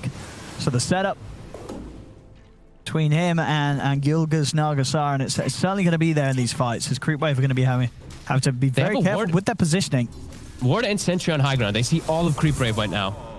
Rasmus is sitting on the side. Stormstormer goes in. Yeah, instantly tries to look for the quick kill onto Fishman, but an Astral's out to hold back the Stormstormer. They'll have the Gleipnir into the age and the Blood Right. Takes out Fishman. Chrysalis is trying to turn with the BKB, but as you say, Rasmus, he's got nothing else to offer now. He's got to be very careful as the hammer's out of the two of them. But again, Maureen, another Astral, keeping his squishier heroes protected. Alex tries to jump off the side, but Rasmus and Tofu, they're looking to chase him. Alex turns with the arrow. Alex still alive here. Over in the river, they couldn't quite reach up towards Chrysalis as Gilga has to pop the song. He'll go for the TP out. He's not going to make it. Chrysalis reaches in, takes him out with a boundless strike, and Rasmus, he's also going to go down. As Creepwave, a solid fight there, as it all just it happened too quickly for Hellbears. And what happened with the black hole fog? He absolutely whiffed everybody. He tried to catch the Monkey King on the side of it when he was running into his Wukong. He just missed. He literally just cast it on the right side of the fight, missed everybody. And then it's a disaster. They're all completely split up on the side of Hellbear Smashers, and they're the ones with the Ward and Sentry advantage. They saw the whole fight, and they just missed a lot of spells there. Yeah, Creepwave just... Tower has fallen. I'm just doing an excellent job of the way that they sort of split up and make it very hard for Hellbear Smashers to actually commit to get a kill. I mean, Maureen with these Astrals, and then Crystalis just sort of taking them for a run all around the fight. We'll see it start off again here. Top tower has fallen. Stormstormer burned like almost all of his mana too when he jumped in, and we're seeing here on the right side, the black hole just whiffs Crystalis. He just walks back in. He was maledicted too, so very likely that he just dies if he gets hit by that at all, as there's no way to cancel it. So big whiff there by Misery. I mean, you're right. That was... Honestly, when it happened in the actual fight, that was so far off, I didn't even see it. You know, I was like, when you said it, I was like, wait, there was a black hole? Did it get cancelled immediately? I mean, it didn't. It wasn't there. It was miles away. I mean, I guess what Rasmus's intention to try and catch Crystalis before he sweeped over, but couldn't quite clip him. I think he was just really scared of the Wukongs, like he was going to die, but he has BKB and it's a Maelstrom Wukong, so sure the damage will be there, but you won't just instantly die or anything like that. They also had picked up neutral items, I believe, right before that fight kicked off from their Ancients. Well, I think on the side of Hellbear Smashers, their neutral items were at base. Now we see Rasmus, he has a Quickening Charm, so he has better cooldown reduction for the next few moments of his hopefully not whiffed black holes for his team. He just has to be a little bit more confident. That's 2 times now that he's been a little hesitant and has messed up with those black holes. And who is sort of the target for him? Who's he popping the BKB blink, black hole, and committing it on? Is it just this Monkey King that's the sort of the main damage output you're looking to control? Mostly the Monkey King, yeah. Either one, though. The OD or the Monkey King are decent targets. But I'd say, yeah, Crystalis. Especially if they can get Maledicts off. Any of these targets that get Maledict, if they get BKB black hole, they're going to die from that Maledict tick. So we'll see it again. Kicking off here. I mean, yeah, they've got black hole ready to go. It's back. The smoke, looking to see if they can get some sort of setup around mid. There's full Scardy now done on Crystalis. Got the rupture down onto Alex. The rupture. This might start with a pretty dead Mirana. We're going to see Stormstormer try and poke a reaction out of Hammer. The song's in play from Gilga. They're looking for a target. Who do they want to make the jump on? They'll kill off Alex. Hammer out to Fishman from the side as Ace, he's going to wait underneath, and there's the black hole. It's going to be able to lock down the 2 of them. It comes out after the Astral's already been used, so there's no further way to protect the teammates as Crystalis is falling low. He's put the BKB, but he will go down. They get the Monkey King. Amar might be able to come in with the cleanup, though, as they've lost 3 on Hellbear Smashers. They're going to lose Rasmus here as well, as Amar gets the double kill. I mean, the black hole, they get what they wanted to catch, It didn't matter, though. The cleanup's still there for Creepwave. I mean, they're at a lead now that, you know, you may have caught the Monkey King, but the two other cores, they kind of hurt, and especially Yama just crunching through everyone here. Yeah, with the damage that he has to offer with that Ghost Rebuke and a whole lot of money. I mean, the bash is straight up done. I mean, he's close to even having money to finish off the Abyssal. He's level 24. Look at his level. Three levels from that fight. Yeah. With this Orb of Destruction, he actually was doing a crazy amount of damage. He got ignored. He was able to get absolutely everything off there, and it was just the Midnight Pulse that was ticking on them at the end there. It's OD and Mars with good positioning. Maybe a little bit too much focus from Smashers to catch the two supports, as I saw them put a lot of attention on the Lich and the Moran at the start, and then just full committing on the Monkey King. These two just got everything off. 5K gold lead now, and a big experience swing. 15,000 experience now for Creepwave advantage. Feeling a little bit of damage issues on the Smasher side. These BKBs are a problem. I'm seeing now Ace is queuing up the Shard, which will be really nice for him to have this percent base and pure damage. And it really feels like they need it. That damage just felt really lackluster after the Black Hole was done. Gilga. Oh. He might get a bit of a rude awakening if they come searching in the pit. They're actually going to step right past it as they're looking to make moves over towards Tofu's. Tofu's down. Holy. And, ooh, not quite able to catch Gilga there. Quick reaction with the blink. Malrine is trying to chase, though. But they're starting the Roshan. They kill it really fast. Amar and Gilga are just going to be able to just two-man this. Oh, they found him. He was trying to find his way out of here, but they've got him. Astral into the arrow, Gilga down, and as you say, no trouble taking out Roche with these two heroes whatsoever, as they do so much damage between the two of them, and they can tank it for forever. Aegis and Cheese picked up. And as you had mentioned before, you know, these Abyssals, double Abyssal going to be coming online soon. This BKB Black Hole is not going to be nearly as threatening when they just have easy ways to be able to stop it. This game is starting to get pretty hard for the Smashers. Asmus. Whoa. Whoa. Uh-oh. He knew he was there. I mean, how did he get the vision? Was it during the leap, do you think? There was he passed by at an angle? Yeah, must have been. Oh, wow. I mean, that he's dead for 55. He's on that buyback here, Rasmus. He's not going to be around for this defense. Middle tower is under attack. And Christmas 3 setting up the push, getting those Wukong set up. And stop! He's been Lotus! He's dead! Oh, he's straight and he gets tripped up by the Lotus! Oh my! I mean, that's the mid-racks at least. That little Lotus play there from Alex. Stormer was not ready for They're it. going tier 4s. I mean, they know.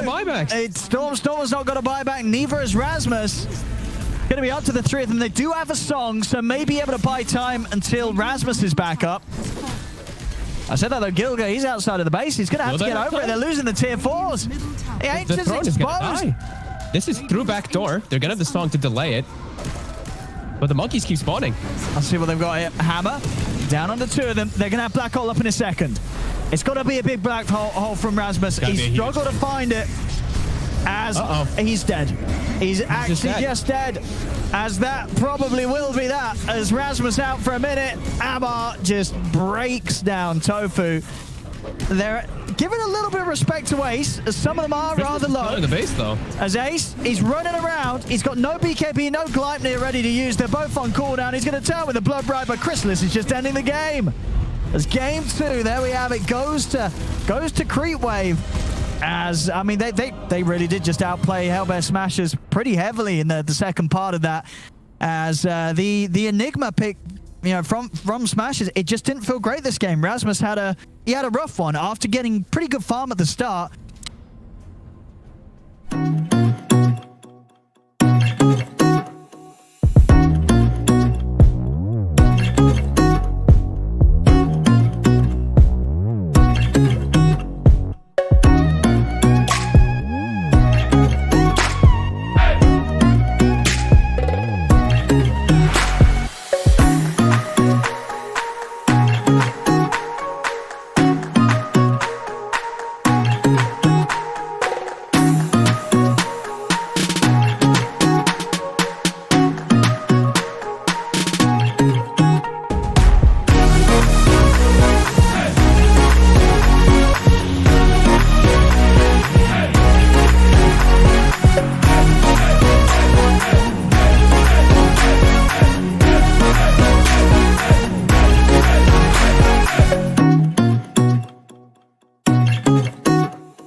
Radiant team ban.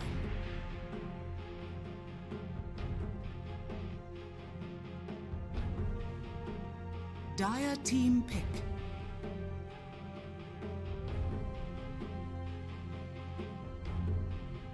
Radiant team pick. Dire Monkey King. Game 3 coming your way for the lower division.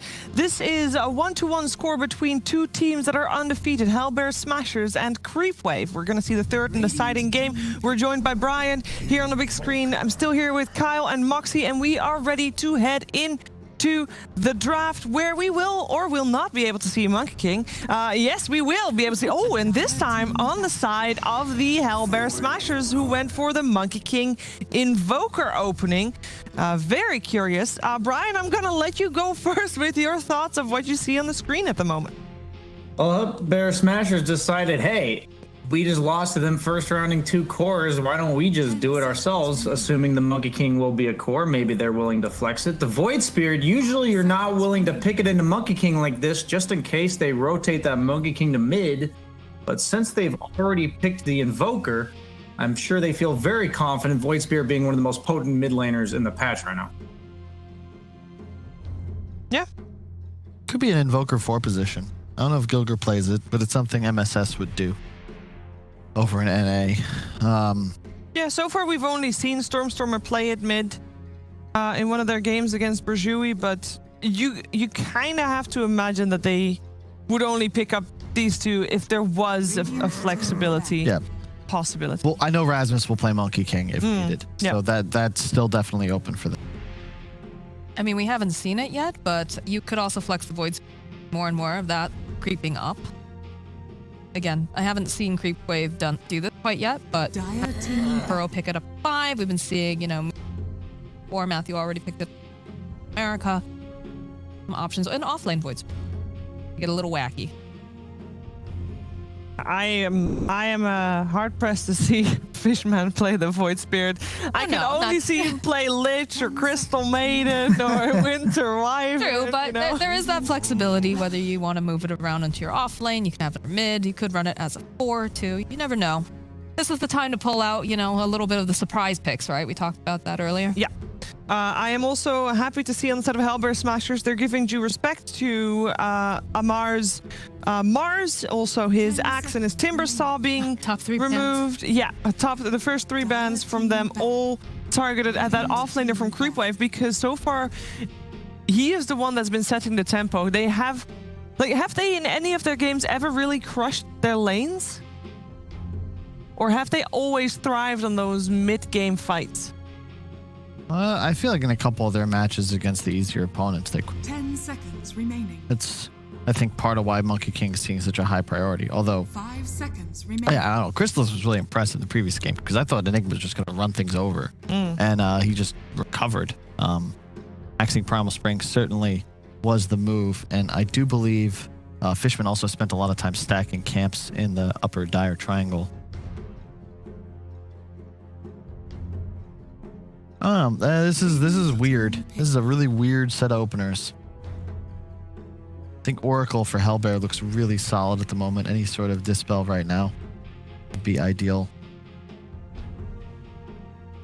I feel like most of the heroes that protect the egg in the off lane aren't so hot against Monkey King. I'm kind of curious what they decide to do in terms of that role in the team fights. I think the Mars ban from Hellbear was key because it's, I think, the lowest volatility offlaner in the sense that Mars is always good. Like in lane, throughout the game, team fighting, like scaling, the hero doesn't really have weaknesses, and Amar plays it better than most people. Like he was, I think, second in net worth at a point in that game, like 3,000 ahead of his OD. Like that's not something. He had an Abyssal Blade. This is not something a Tide Hunter can do for you.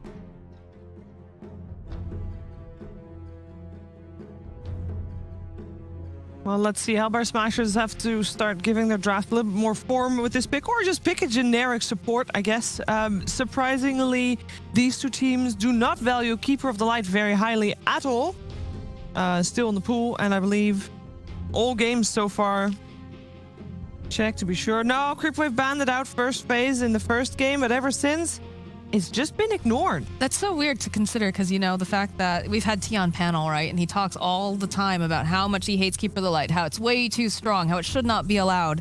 But then they don't ever pick it up, really. It was a trap For Hellbear. It's tough, though, in this spot. There's already, against both Phoenix and Void Spirit, you really don't want to be playing Coddle.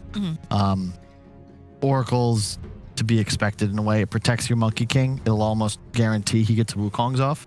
You have a nice team fight now, and you can dispel both the Void Spirit shell and the Phoenix abilities. But are you concerned with the Void Spirit being able to jump into the back lines and just take... Not as much, because you're going to have a Quaswex Invoker, and Oracle can always just cleanse himself. So, like, a support that doesn't have a save mechanism is going to be more threatened. It is a fear, for sure, but you also remove Void Spirit's ability to deal damage. Like, if you W yourself as the Astral comes out, it doesn't matter if you get hit with the Remnant even. You're not taking damage. Yeah, Oracle Monkey King's a classic. Most of the heroes that counter Monkey King are these long-range damage over time heroes. So Oracle is just very potent against those simply because he can dispel the Monkey King. A lot of the classic Oracle synergies are like the Alchemist and the Huskars, the ones that have innate healing. But Monkey King, he's like, I dare you to go on me, guys. And Oracle really helps any carry that fits that description. I want to know what the Amar hero is this time. They really thrive when he's on a sort of hero that's able to make moves early into the game once he gets to his level 6 and has kill potential. What do you guys think? So what is still in the pool that he has played? I would not like to see the Centaur. We saw that in the first game. No, not... We've seen him play Doom, that's still in. Play Puck. Yeah. I wouldn't mind just putting him on Puck. Just, you don't really want to pick a Centaur or a Tide, which is the other two I've seen him play. A lot of his heroes have been banned out. Venomancer could be theoretically okay. That's a bit odd as well. I just don't want you to give Hellbear the chance of just putting Monkey in the safe lane and guaranteeing a winning lane matchup. Well, they're taking into all their bonus time here for this fourth pick. It's got to be something good. It's the Wraith King coming out for Crystallus. Last pick is hero. Not bad. It's open too, though, because it could still be Void Spirit off lane. You could Phoenix off lane, sure. Yeah. And it is overall, yeah, it's actual overall last pick for Creepwave, 10th pick for them. 10 seconds remaining. Beastmaster's still in the pool. 5 seconds remaining. If you pick up a Beastmaster, you are definitely solidifying Monkey King for ace, though. But you're okay with that? Yeah. You could Monkey into the Wraith King lane, though. You feel okay about that. It's just, what carry? Because Slark is really nice in this game. But your team fight, rather your damage output, becomes relatively single target. Yeah, Wukong, yeah, Invoker, but you're really relying on Slark just having an incredible game. And Creepwave have last pick for their offlaner. So that's a little spooky. But then what's going to be left in the pool? They did so many targeted bans against Amar in the first round. There it is. Nice call. It's the safe play. Like Hellbear's drafting is not incredibly innovative, but it's very solid. You know, we've seen Invoker Beastmaster as a combination for almost half a decade. Gives them win conditions. It's another Necrobook hero. Like, this is polluting the pubs in all regions. Enigma, Beastmaster, Lycan, Necro 3, run at enemies. Yeah, it's really nice in lane against Wraith King. Two base armor. That's really all there is to it. That's all you have to say about a carry. And all the physical damage coming out from Beastmaster. He's going to boot you out lane. Heroes like Wraith King don't love to make early moves. They love to rotate between jungle and their own safe lane. Basically scooping up all the dangerous farm. And Beastmaster just eliminates that playstyle, really. Yep. A lot of the 4 is going to be... I would have loved Earth Spirit, but I think they just valued the Beast over the ES. There aren't really that many great 4s that fit Gilger's playstyle. I think Tusk is a possibility, but it's just weird as a hero. When you already have Oracle specifically, it's like hard save, your damage output is limited, and it's not ideal against Void Spirit because you're disabled. Like, your CC doesn't actually affect Void Spirit. So, do you want something like a Shaman? Is that more CC? ooh, that I even see that was still in the pool. That'd be, yeah, I'd love a Shaman here. Because also, Shaman Beastmaster off lane is like ridiculous.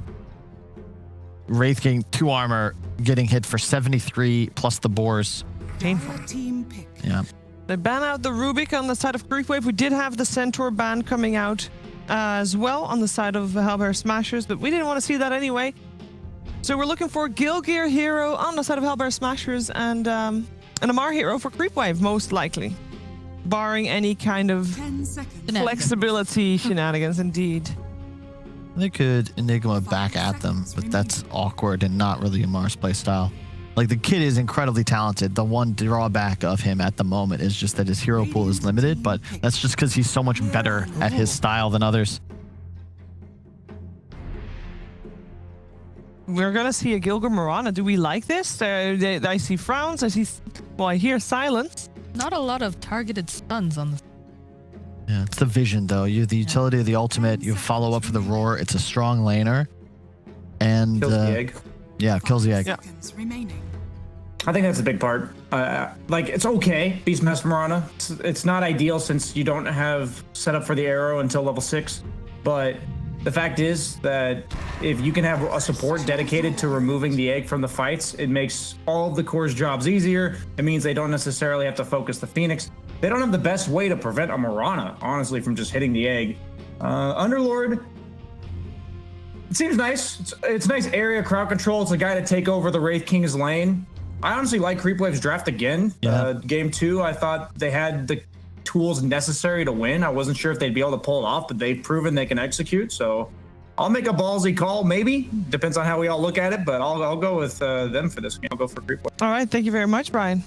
Yeah, it's you're outmatched in team fights as Hellbear. You need to abuse the vision advantage and tempo your draft can provide. You have Beastmaster Monkey in the trees, Mirana Invis, and Invoker running around the map. You can never take full-on team fights. You will lose those. But if you can abuse the map control, shrink, I think you can take this win. But it'll definitely be a tougher game. Like, this is an even match. If Hellbear is up like 8-9 kills going into the mid game, that's not a huge deal. Okay. Because the team fight's there. All right, thank you very much, Moxie. You already know my answer, Sheep. Come on now. She's riding the wave. I'm riding the wave. That creep wave, you know, to be but exact. I see the Underlord, and I don't love it for Amar, honestly. But I feel like he's going to be that big, chonky frontliner that they definitely need. You've got that AoE to control for the egg. You've got a Void Spirit who's going to be able to jump back in the Mirana. And Fishman is just going to be super, super poor this game. Let's be really honest with having 2 protection. But I believe in them. I think they've got what it takes. All right, let's see who's going to take the third and deciding game of the series as we head over to our commentary team of OD Pixel and Fog. Thank you very much, GVS. Time to find out who's going to be victorious here between 2 Creepwave and deciding game 3. Folks, some change-ups this time. There's time in the half. Hellbear Smashers this time around the team to grab that Monkey King as the first pick. And Fishman, he's not playing Lich again. He is not playing Lich, and we also have Stormstormer on his Invoker. This guy has thousands upon thousands of games on this hero, and he only plays with one style. He never goes Wex, ever. He always goes Exort Quas. So he always goes for the double Forge Spirits, and he always plays around the right-click style. The lane versus Void Spirit, it's going to be a little challenging in the first few levels, but once you get 3, you have good base damage as this Exort build to actually do pretty decent. And I quite like their lane setups, to be honest with you. Like Oracle Mirana, you can easily set up arrows with Fortune's End. I also like the Oracle plus Monkey King under Underlord. I think that won't be too easy for him because he does have a Phoenix at his side, but they have Oracle. So you can dispel Fire Spirits, you can play around it, and Monkey King's just always good versus Underlord. So I quite like what Hellbear Smashers has a lot with what they're up against, actually. And they even have ways to deal with the egg. They have Beastmaster and Mirana. This egg, I heard the panel talking about a lot of team fight, but I don't feel like this egg's really going to go off. There's the attack speed from Inner Beast, and there's just the leap from Mirana can solo kill it for the most part. So I do really like Hellbear Smasher's draft.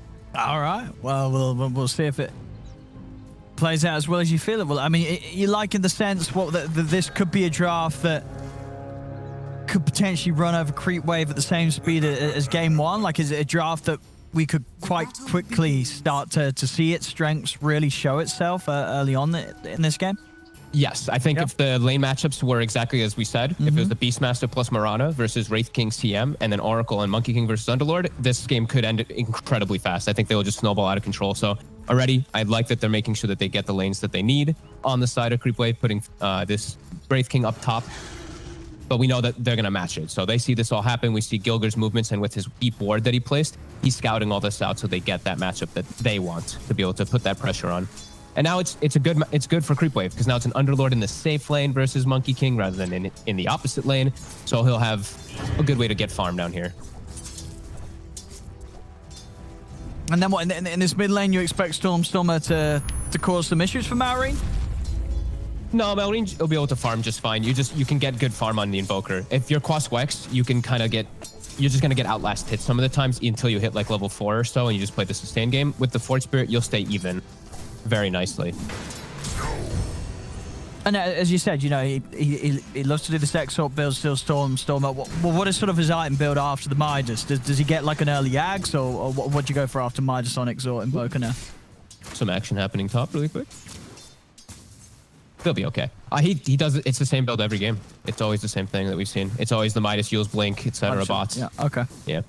I think some games he throws a BKB in between if he needs it, but it's really just super standard by Stormer. He doesn't really go outside of his comfort. I've seen like a Maelstrom, I think, picked up in some games, maybe, but a Maelstrom? It's really just the same build. Yeah, I think when he was like snowballing and he was against. Sure, yeah.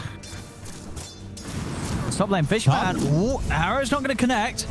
Crystalis is trying to finish off Rasmus as Crystalis won't be able to find the kill. But Gilger, he will. Fishman going down here. First blood to Smashers. I mean, they're very close there to Crystalis finding that, but couldn't quite get the last few hits in. And we're seeing mid. Malvern is doing really well in these first 2-3 levels. Now Stormer, he's got the level 2 Exort with the Forge Spirit, so he should catch right back up in this. Bottom, they're able to get a side pull off. This is really nice for the Underlord to fix the positioning of the lane so he doesn't have to play so close to the tower and have the chase potential for Monkey King. Nice stuff from Creepwave down bottom. And just this lane setup is really nice. Look at Rasmus top, even getting pressured. Yeah, they're able to get the kill on him. This time he doesn't. Managed to make it away. And Gilger as well, also kind of trapped here. He's going to put the Fairy Fire, try and get himself through the trees. Ooh. Is able to block him off, and that will cause enough distraction and confusion for Gilger to make it away, but still out of mana, out of health. He's not in a very strong position at all to keep himself in that lane. Really nicely done up top. I'm loving the way Fishman's playing it. I know it's more of like a standard now in the CM, but just having the double nukes versus the Beastmasters, amazing. Boar is never an issue. And they're actually always able to beat the harassment from Mirana, because Mirana is just this weak kind of harasser in a way. Just you have to land the fortunate arrows, or you're just playing for an XP advantage in the lane. And Rasmus is going to have a tough time catching back up at the start here. Very ideal lane, says bottom. They won't even find Alex. Let's get his south cancelled though. A little unfortunate there, but not giving up the kill. That's going to be enough for Alex to be happy about. Maureen's still crushing this mid lane, actually. I don't think he's missed many last hits at all. Doing an excellent job of just pulling the wave onto his high ground, so he has a good way to last it. And we're going to have those runes coming out shortly, so for Smashers, it's much more important for them to check those to deny the rune for Maureen. And they're going to double check it, just sure. Well, Maureen. Whoop. Has been killed. I'll find himself Gilger as he is able to juke the Sunstrike. Yes. And the Fairy Fire and the Pulse, he's trying to play against Gilger, and he'll be able to keep himself alive, but of course likely to have to take the walk back to base here. Nice juke of the Sunstrike, though. I think he was... Ooh, sorry about that. I think he was checking the mana of Stormer, so he saw the mana go down and instantly just took a step back. That was nicely done with his ward. And the fact that Underlord has the same last hits as Monkey King just because of this lane setup is huge for the side of Creepwave. This whole... The way that they just shifted the lane positioning is perfect. It's having this Underlord bottom. I can see the future too. Yeah, it's as you said, if it was any other way, they would really be struggling right about now. But as it is, they're doing fine. Well, Maureen. Oh, he canceled his TP. He messed up his TP. I don't know if he double tapped it or clicked to the wrong lane, but yeah, he's having to walk all the way back out to mid after walking all the way back to base. So that's now, after a pretty good start. That's really painful. And the bounty rune gets killed by the Forge Spirit too on the left side there. Stormer microed it. But yeah, that really hurts. 6 now on this Invoker. And close to Once he hits 8, you're going to see those double Force Spirits, and then Malrine can't lane. They are very, very strong at that point. Sure. But you'd imagine by that point as well, Marine's going to be looking for action around the map, right? Yeah, or they bring a hero mid, which Sure, actually they can't really bring a hero mid too well. CM and Phoenix a little bit tougher to set up for these ganks. We'll see what the 6-minute rune is here. It's going to be anything good. Top lane Gilga. Really commit fully onto Chrysalis. Rasmus just being a little more cautious. He knows how well these two can just turn and kill him off. Look how poor he is. 13, and that's a very low amount of last hits on Rasmus. He's just, every time he walks up, I guess he's just eating a double nuke into a stun and just can't actually push them away with it. They don't have a way to actually push the lane out since they have, you know, it's a boar and a arrow. The arrow can take out one creep, but with the nuke from CM, they're always just under pressure under their wave. They have Rasmus really, really struggling in comparison to Underlord, where bottom lane, they always have the way to push the lane out, right? The Firestorm, the Phoenix Fire Spirits. So he's always going to be able to get something out of this. It's been a very good early game for that lane side. I mean, were you a little surprised that Smashers didn't try and force the lanes that they could have, you know, really had their advantage in, or do you think it was just always going to be a case of Creepwave is simply going to follow and Smashers just didn't feel that it was worth the effort of trying to change it when it's likely Creepwave will just copy you? I think maybe Rasmus was just like, he thought he would get more out of top, because if he goes bottom, it's not a good lane for him. So that is the weird thing, is for the Beastmaster, he wants to be versus the Wraith King, but it just didn't end up in his favor because of how it all was played out. Neither lane, the top lane isn't that bad for him, but he has actually just missed a lot of last hits.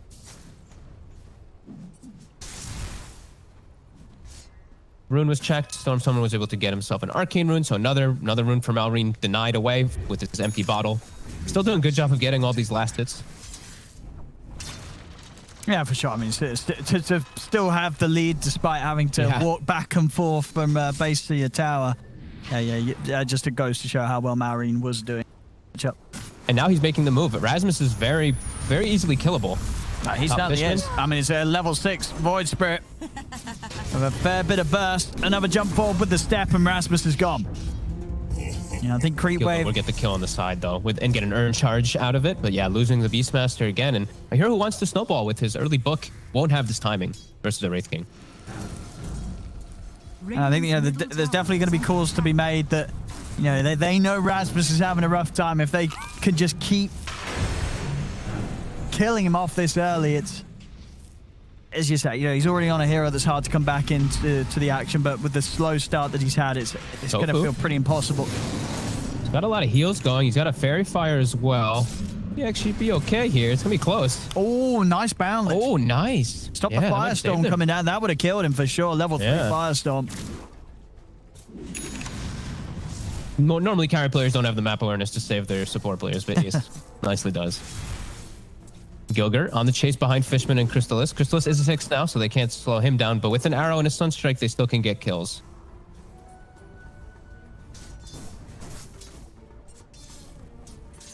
Marlene, though, being able to do a good job of making the moves and also holding off the tower. Again, unlucky with the rune Not spawn. Rune, though. Poor guy. That would have been a nice one, too. He checks the rune where the Forge Spirit is going to. He's making the smart move to be able to get in, and it spawns on the opposite one every single time. Top Fishman. Gilga's trying to go for him. Fishman has got Crystallis by his side, so Smashers can't really commit. The arrow? Oh, nicely. I mean, Fishman, he was very tunnel vision there on Rasmus. Totally forgot about the prospects of an arrow coming in from behind him.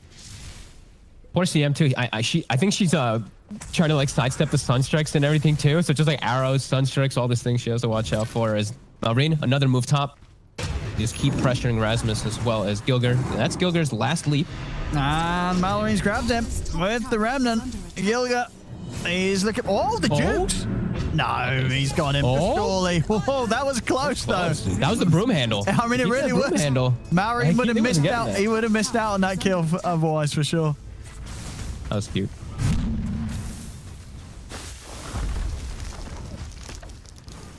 As of course, with these moves though, Stormer And his Exalt build does allow him to put a lot of pressure on this tier 1 tower. And he's got the double forge. He's got the Midas coming out. Now he has his own strength and power window where we'll see what he wants to do with it. As I said, it's always the same build for him, though. That Midas into the bots, into like Blink or Yules. Oh. Sunstreak bottom. So down bottom, the tree has been cut there from Ace. So won't be put under any threat there, Zamar and Alex. Be a little careful. Still pretty scary right now with the treads and the orb of corrosion. He can easily stand his ground against these heroes and fight back. Yeah, now it's much harder for Amar to actually lane because of the skill build and just the levels and items that have come out. Yeah, she's much more careful and doesn't have a point in pit yet. He's holding on to a point though. Might even be holding on to 2 points in a second as Alex dives forward, might pay with his life. Oh, the Sunstrike. Easy kill there for Stormstormer. My path Dire's bottom tower is under attack. Careful with giving those up. That's only going to accelerate the timing. The Stormstormer's bots after the Midas that he's making very good progress on. Him and Malrine still there at the top though. Malrine being able to match his farm with the kills that he has been involved in so far. As still not a whole lot of killing happening this game. You know, 10 minutes, 3 for 4. We'll see top. But he's clearing out the Forge. Can we get actually how many Forge Spirits he's killed? Because I've seen now several times where he's taken out either the single or a double Forge Spirits of Stormstormer. So that's why you see his gold is boosted up a bit there. I've seen quite a lot of them. Asmus, he's got the roar. Yeah, He might just pop it for Fishman. He's going to, yeah. Tower is under attack. That's the combo. Roar and Tower into Sunstrike will take down a large amount of these heroes. Or at least bring them very close to falling. Chrysalis and Alex are ready to punch back. Yeah, it's a high level. It's level 5 too on the Exort with a Fairy Trinket. So some nice spell damage boosted into it. Those are going to be pretty painful, especially versus these squishy supports.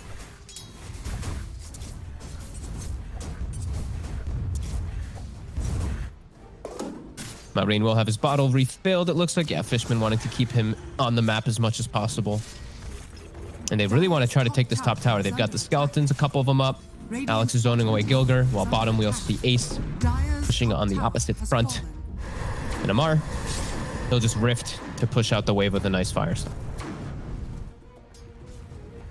All right, so the team without Beastmaster is the one who gets the first tier 1. Pretty good showing right now from Creepwave in that start. Just goes showing up Rasmus is having to play a bit of a catch-up game after a rough lane. Yeah. He's got the book at least. You know, it's not the worst timing with just being 0-2. No, sure. Not too shabby. And he is versus Wraith King, so it's always going to have a really big merit, even that book 1. illusion. Dire's middle tower is under attack. And now we're seeing Stormstormer with the bots. He's looking to start moving around the map, starting to move from that mid lane. Sunstrike already to scout, and oh my god, beautiful. Nicely done, Ace. Around the mid, Rasmus. Creepwave are going to make a move as well. They find him. They're really trying to make this game up for Rasmus. They really are. 0 after the last one, for sure, right? Like you whiffed some black holes. Now we're going to make your next game miserable. I think that's what it is. They've noticed, you know, Rasmus definitely in a potentially vulnerable position after a rough game 2.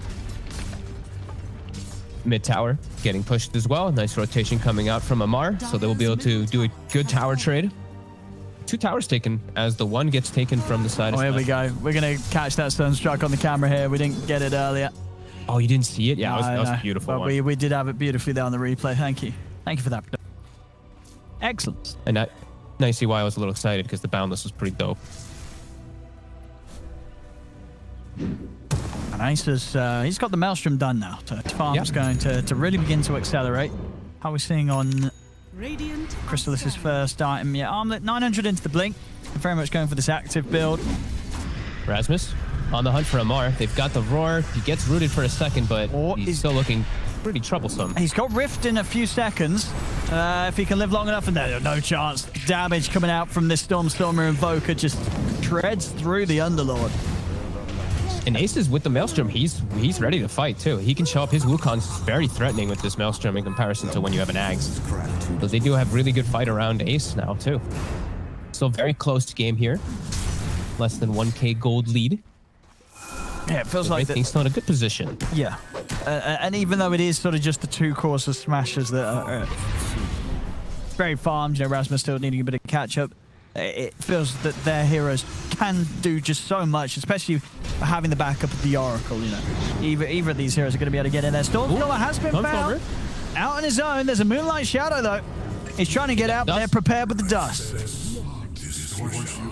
Very nice catch to find there. Yeah, and Tips coming out as well. They know that was a juicy one there, catching Stormstormer. Both him and Ace, very valuable kills right now. Yeah, Malrine level 12. All of his rotations have been successful. 3-0-1. He's doing a great job of being that counterplay. Rather than just farming, he's the one being very active around the map in comparison to the Invoker. Super nice stuff from him. Again, I'm always just impressed with Malrine how much he's able to do with his rotations. He's really good at these elusive ganking mid laners. And there we go. That's the stat you're after, Fog. So it's, yeah, made the Void Spirit about 500 gold so it's far. A lot from the Void Spirit. It's a lot. Rasmus mid, they see him. Straight onto him as soon as he starts to hit the crease, but he's going to be safe this time around. False Promise, the Roar comes out onto Marin as they look to turn. Fishman popping the ult. They're looking to take him out with the Rift, but they've already lost the three of them. They do end up killing Rasmus. He will die at the end of it all, but it cost them 3 heroes. So this time round, Creepwave may be committing a little too hard to get the Beastmaster kill. And I see exactly... Gilger is owning, by the way. 5-1 and 3. Exactly what he needs to do in the game. He buys Drum, so they have even more attack speed, auras, and everything working together with them. He just leaps, kills the egg by himself. No help from anybody else. So he's always going to be doing that, and that's his job. Take out the egg, which is the big team fight for the side of Creepwave. A little bit too pushed forward, though. Them just really wanting to kill Misery. Maybe getting a little bit too bloodthirsty. Yeah. If that sort of situation is going to play out again, it's definitely at the point where killing the Beastmaster is not going to feel too great. Once you've killed him so many times and he's been set back as far as he has been, you're not going to get too much for taking him down right now. No, and it's a kill, and look at the positioning of where that kill was too, right? There's no tower there. There's not really anything for them to gain besides just getting a kill. So it's actually a pretty devastating one for them, as now lane's going to get forced out by the side of Smashers, and they're also going to be coming back up for the next fight. So let's see if they can actually take advantage of the window where Roar / Wukong's command are on cooldown for a moment. It's not going to be much, though, because Roar pretty much is back there. Ace is actually just stalking on the side. Malrine has a good read of this right now, though. Waiting for the jump in from the Monkey King, perhaps. Oh, Boundless. Raw Sunstrike down on Alex. They take out the Phoenix. It's like Misery. Is he going to be able to get out of this? He's been Moonlight Shadowed, and the backup's in from Stormstormer, so they cannot commit to get anything in return here, Creepwave, as they'll end up losing Fishman as well, and the rest of them have to retreat. And immediately when Roar comes back up, right, they find the opportunity to get it. That all happens when you do make these aggressive moves without an actual objective in mind, right? Like the Roar just comes up back at this perfect time where the lane's in a bad place for Creepwave. So just have to be a little bit better when they do make those aggressive moves about where it's going to be. Radiant are scanning. 4K lead now for Hellbear Smashers as Stormstormer and Ace bigger and bigger right now. I mean, Chrysalis and Malrine doing a good job of keeping up, but won't quite be able to farm at the same pace as these two heroes. Stormstormer with his Midas, and of course Ace with his Maelstrom. Yeah, and Chrysalis has opted to just go for hardcore single target build. Rather than going for Radiance, he's going for Deso. Mid. Tofu. And Tofu still got the ult ready to pop. And he's going to pop it. They probably are going to have damage, though, to take him out through it, though. Chrysalis will stay on target. And indeed, not enough heals for Tofu to be able to offset that. Same time, we have down here dying to the Void Spirit again. Rasmus was caught out and back over towards mid. Creepwave's not quite done. They're able to continue moving on. They get Gilger as well. So 3 heroes there caught out one by one. Chrysalis, this bottom ward did work. Just spotting Misery when he's just backing up and farming. Then they know they can make this aggressive move top, and they can kill him bottom with the Void Spirit. That was a very nice move for Creepwave to reassert their dominance in this game. And now they have the enemy jungle to control too with some vision. So that's definitely what they needed. Radiant structures are fortified. Radiant's top tower is under attack. Shut down that. Dire's top It did have tower growing. is under attack. Down to 2k. Beastmaster has the blink, so solid way to set things up here. Like, open up any fight with this blink roar and seen with the Sunstrike plus any follow-up, they'll get the kill. Chrysalis, finding Gilga.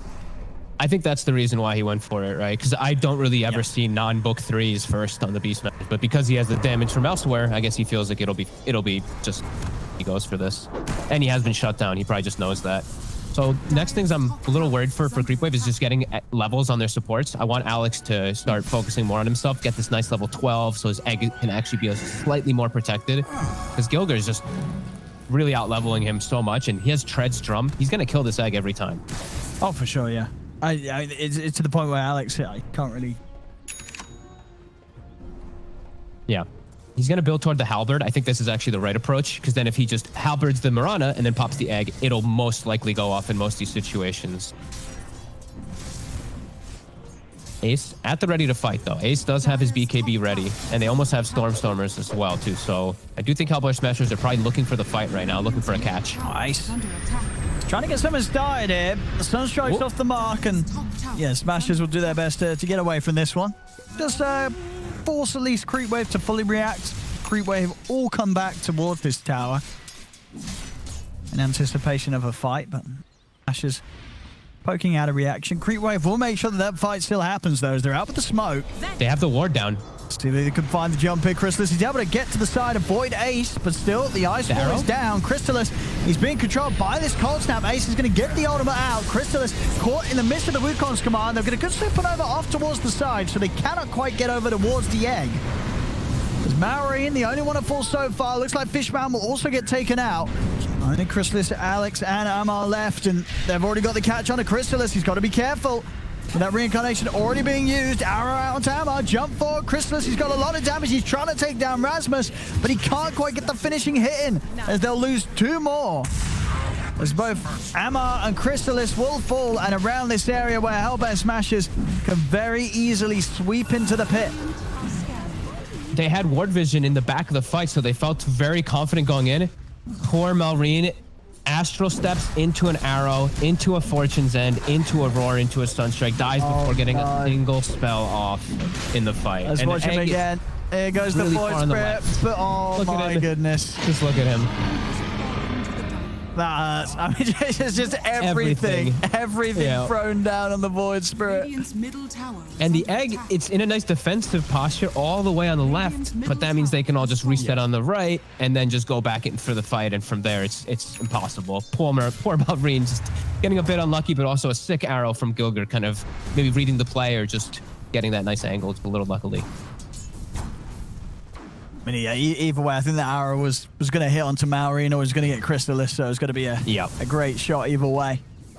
Gilger is honestly the MVP right now for me. He's really owning with all of his plays. He's level 15 as this Mirana too, and he's quite farmed. Yeah, a lot of these arrows have been huge.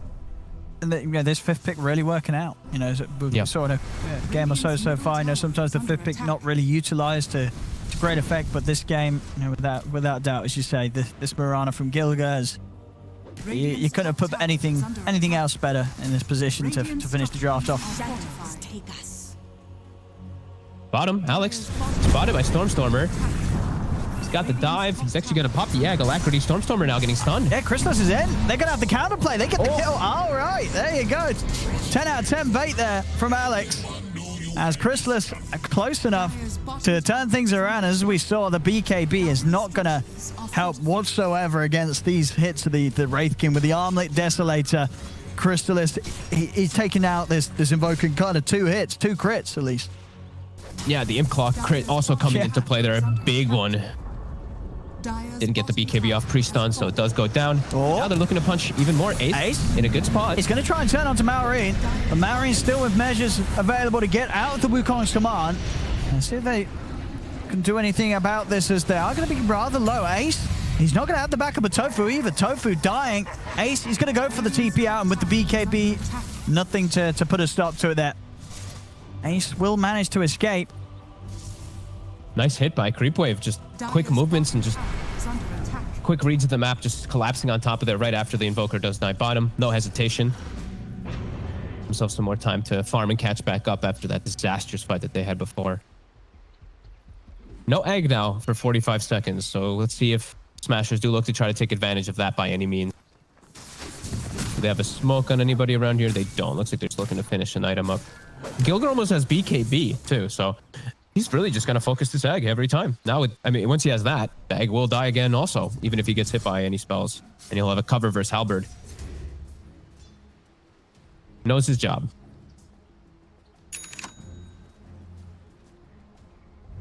Team on this full physical. Kip into the AC. Radiant's bottom tower is Always have to build a BKB when you're playing versus Invoker, unfortunately. Yeah, especially when Stormers. They did get caught out that once. Other than that, Stormer having a very good game. 726 top net worth. As he tends to. Out on the hunt again. Yeah, his Invoker just tends to have these games. He's got the shard too, so he's got this long distance ice wall that he can cast in fights too for kiting. Oh, Ace. Ace. He's is under attack. see him here, but Dire's structures are fortified. server sentry combo from Creepwave's giving them pretty good info around it. Show himself mid. And a Malrine. Ooh. That's both Astral stats. That is indeed. And Ace, he's going to drop the balance. He's ready to try and punish this. Wukong's command down. Ammar caught in the middle of it all. Ammar's going to go out. He's dead. The supernova off to the side, but again, they're just able to kite it off. Go far. Stay to the side as the egg poses no threat.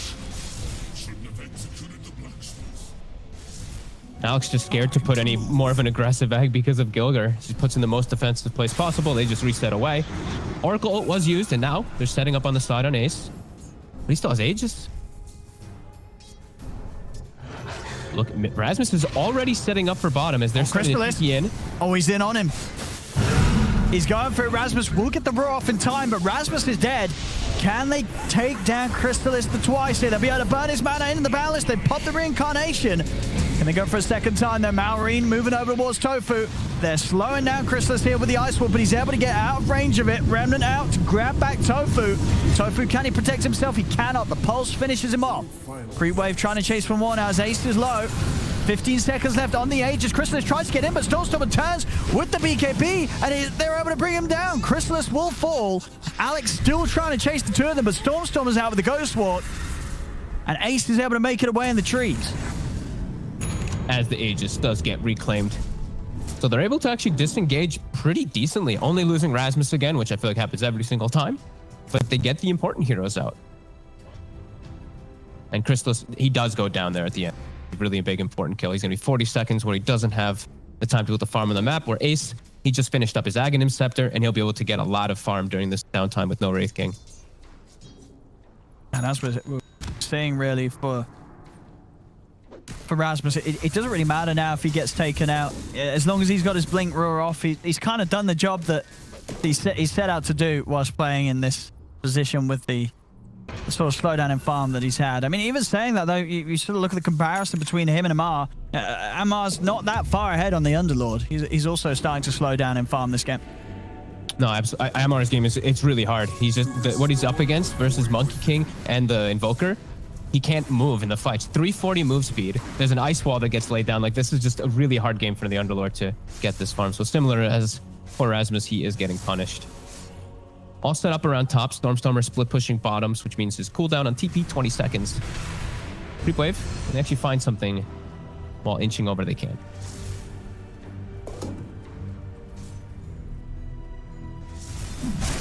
Okay, Paladin Sword, not bad. Wraithking's gonna be able to get a little bit more of that. And an Elven Tunic as well, whichever one he wants to choose. Actually, gonna see Creepwave take everybody back to base. Okay. Maybe, okay, looking for a smoke play then. I was like, that's a little bit of a weird move there. Let's get out of it. Yeah, they saw the Invoker pushing bottom, so it's just it's an interesting move for them to just reset their whole positioning. Maybe there was some item pickups thing there. Yeah. More farm for the side of Smashers as they're able to split up. A decent amount on the map. They'll swing over and look for this Invoker, but I think Stormstormer is just more than aware. to back away after he gets a lot of damage on bottom tower. Radiant are scanning.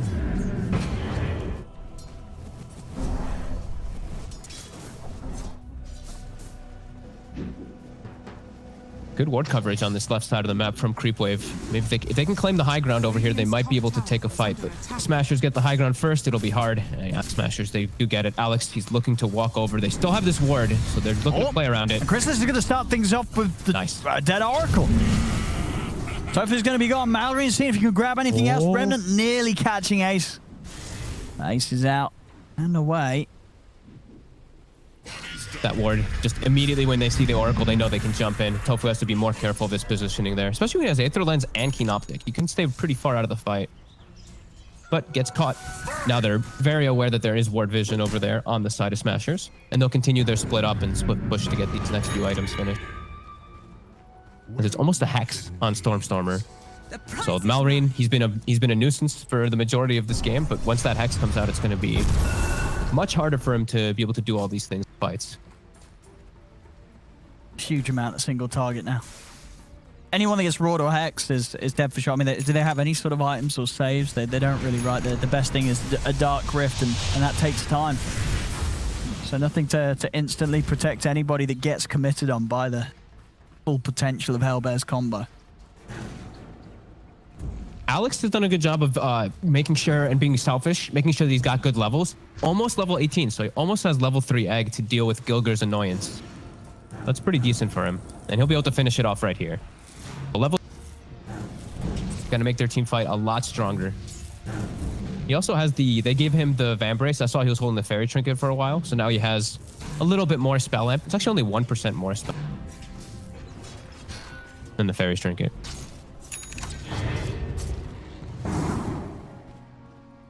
And there's the Hex. Stormstormer on the hunt. All of Creepwave still sticking together. And I have with this, still hard to get in onto Creepwave, as you say, not leaving any openings. They're fully prepared for any sort of smoke play that does come their way. And they've even got a gem as well picked up too on Amar. Fishman bought it for him versus this Moran ult, and also just it's really about coverage of vision in these fights. When you're playing versus Beastmaster and Monkey King, it's really all about those initiations and who gets to start. They're going to swing over to their jungle. They still have very good vision over here. This Obscene Sentry full duration, just chilling up here, watching all of Smashers. Yeah, they're happy to take a fight around here. As they're in, Gilger has to put that BKB, cannot risk getting stunned by Crystallis. And they immediately have to split up and go for the opposite side as they swing all of Creepwave's heroes bottom. Ace building toward that next item. Getting close to Scotty. A little bit of farm down. Malrine. He's found Tofu, and Tofu's out. Without the Oracle definitely giving a good 50 seconds or so where Creepwave won't be too worried about any moves being made by Hellbear Smashers. Even though they're swinging as 5 heroes on Creepwave around the map, they're doing a good job of catching and not falling too far behind like gold or experience while doing it. Yeah, it's pretty much stayed the same difference. Yeah, they're forcing these rotations from Smashers, and it's actually working for them to get the pickoffs. Now they smoke immediately too, while this Oracle's still dead, and they get a scan for a second on this high ground. Might be able to find Gilger's BKB is still on cooldown. Oh, yeah, he's caught. He's dead. He's still off for 10 seconds after being forced to pop it down early on the bottom half. And Roche is up. 60 seconds, no Mirana. He might have to just buy back if they want to look to fight around. They're going to take it so quickly as well with Crystallis's build. This Desto. The Smashers, as you say, they're definitely going to want to try and fight around it. They've got good fight around the pit. With Ace. They're going to go for it. Boundless. Oh, it's down to the 3 of them. They start the fight straight away with a dead CM. As Fisherman's taken out, he'll buy back. Wanting to be here for the full 5-on-5. Chrysalis getting very low in the pit. They'll be able to force him out to the side, and he's away. Starts to heal up on the neutrals as they protect the Reincarnate. Stormstormer.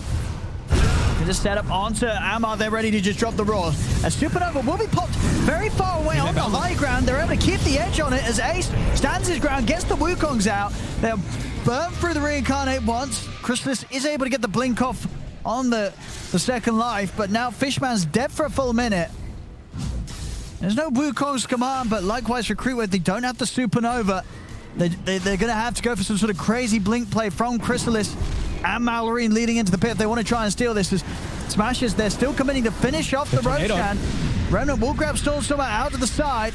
As Roche is falling low, Ace is about to finish it off. Can Creepwave time the steal here? They can't. As the kill has not quite been picked up yet, the Aegis finally Ace is able to grab it. Chrysalis commits it with the BKB. He's able to take down Tofu, turns over towards Ace. But Chrysalis knows with the BKB wearing off, he's got to step to the side. He's just going to look to try and take them all out of there. He's not going to be able to get Alex back safely, but he will manage to get the rest of them back home. King's gratitude is worth more than gold. Dire's bottom tower is under attack. Wow. What a great fight from Smashers and a pretty disastrous one actually coming out from Creepwave. The egg, again, I feel like he's just, this time he feels, with the level 3 egg and Halberd, it was way too safe this time, the way it was set up. And also, just watch, they have to watch out how they stack up. This Alacrity Boundless Strike nearly killed the CM before the fight starts both times, and it hits 3 heroes.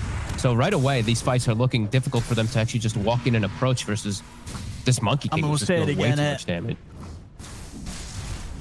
As you say, this egg just so far went Ace getting a great position to not only lay down the balance, but the way he could put out this Wukong's, and now suddenly they can't get anywhere close to Smashers. They have to wait it out on the high ground, and as you see, Chrysalis, he has to just blink out of there. He can't stay on the front and fight into that Wukong's command as Ace controlling the fight completely, and as you can see, he's having a continued brilliant game, level 24. The back of that fight, 7-0-11. He hasn't slipped up once this game. Yeah, the dream really for him. Just the Alacrity Boundless Strike is actually pretty crazy versus these squishy supports. It's a 1500 CM that nearly died instantly and before the fight even kicks off. Orb Corruption, Orb Destruction also helps quite a bit, of course, but Radiant's top tower has fallen. Again, you know, just the fact that he is doing this off the back of the hero being the first pick. So while it was something that was kind of questioned and criticized overall, we've seen 2 games in a row now where first pick carry Monkey King has had just an incredible game, with the enemy team unable to do anything about it so far. Yeah, and this one he didn't like dominate his lane because he was in the safe lane versus an Underlord. He was put off lane. Sure, he's still versed the Underlord, but he was slowed down a little bit because of it. So he's had just, great game. Him and Stormstormer so far. These 2 cores really crushing it. This Invoker, that's why they opened with it, right? He really wanted to play it this game. He's excelled on it majority of the games they have had him on it, and again, continuing to do so. Is under attack. Yeah, because in terms of the drafts, I guess the Stormstormer's Invoker pretty much banned out every time in the second phase. That's a good question, actually. I didn't check every time. It was banned quite a lot of games, but... Are scanning. Now, you know, such a quick sort of, I mean, not necessarily a ton of events. They were behind, but now they're really behind. 20k gold. Now the fight's look at that drop off. I mean, it was held so gradually around the sort of 5 to 7k for about, the last 15 minutes. But that Roche fight has just set this this lead to new heights here for Hellbear Smashers.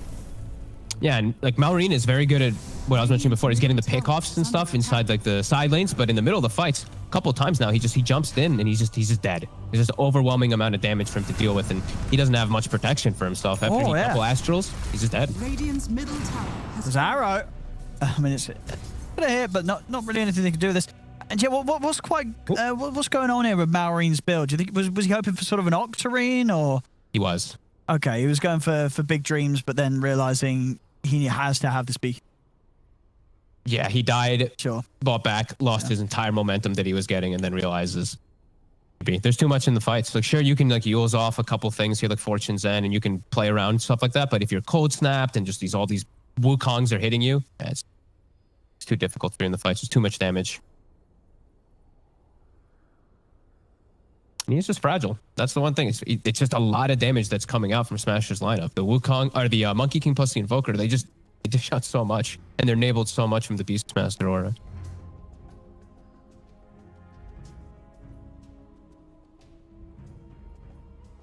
See if any one of these couriers is going to pass over and Hellbear Smash a glimpse of that. Ticket to go high ground. I mean, if they needed that, it's probably already going to go for this. But Aegis He's ready to go between Ace and Stormer. I mean, for Creepwave, I mean, of course, with this Death Zone Ace, see Chrysalis still doing a huge amount of burst. I mean, is he still in these fights just you want to get Tofu every single time, like someone has to deal with this Oracle to start off? Yeah, he has to. Him or Marine can actually do it now for the most part on his own. They just need to get vision of that back line. Crystal, if he can just see people out of position, his physical damage is still very high. He just doesn't have an amp up. Like, he doesn't have a buff. That's the difference. What I'm saying, it's like the Monkey King has Solar Crest, Alacrity, Inner Beast. Wraith King is just, it's his own toolkit that's just amplifying him, nothing else. They have no ways to actually boost him. No Vlads, no Medallion, no nothing. They just have to drum, I guess.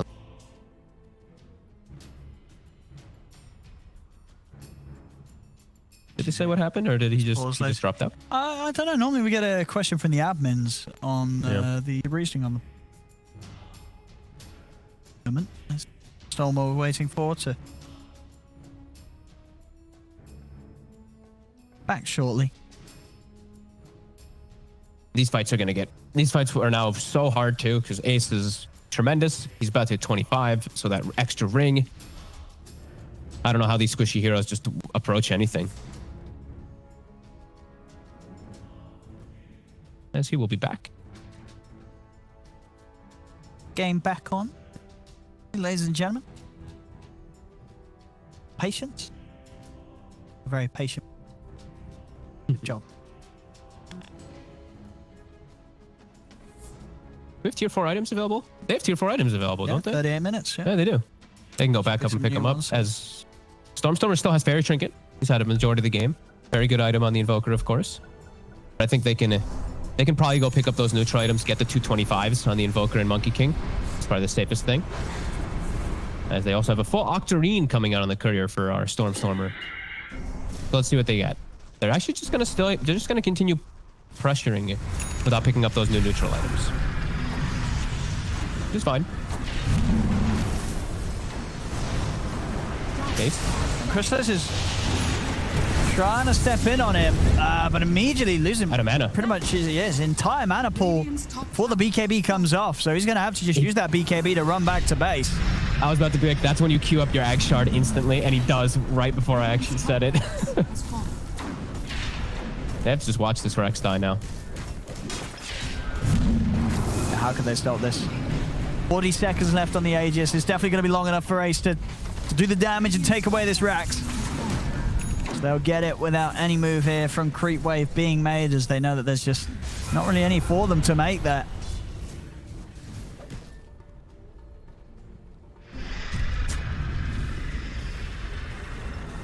They're expecting someone to maybe split push bottom. Looks like they were pinging it, but it's not going to be the case. Now they'll be able to back away, claim this outpost. Down bottom, denied away from Creepwave, and not get any neutral item from those two camps. Maybe the next camp. Rasmus, any luck? Nothing will stand in my way. There we go. We got a telescope. Very nice for Tofu, and Aegis does get reclaimed. And it's gone. But they've still got a cheese, and they're DD now, an Ace. Yeah. Crystallis just really wants to get his Ag Shard now finished, so he doesn't have to pop his BKB every time there's an EMP down. And he'll have it finished.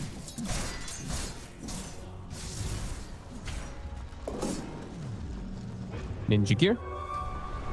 Level 25 on the Invoker and the Monkey King now also. And there's no way that Creepwave can actually get out there and get their own neutral items. They smoke, but it's under vision. The ward did catch the end of that smoke there. It's very hard for them to make a move. I mean, down 27k, they've got to find someone completely on their own.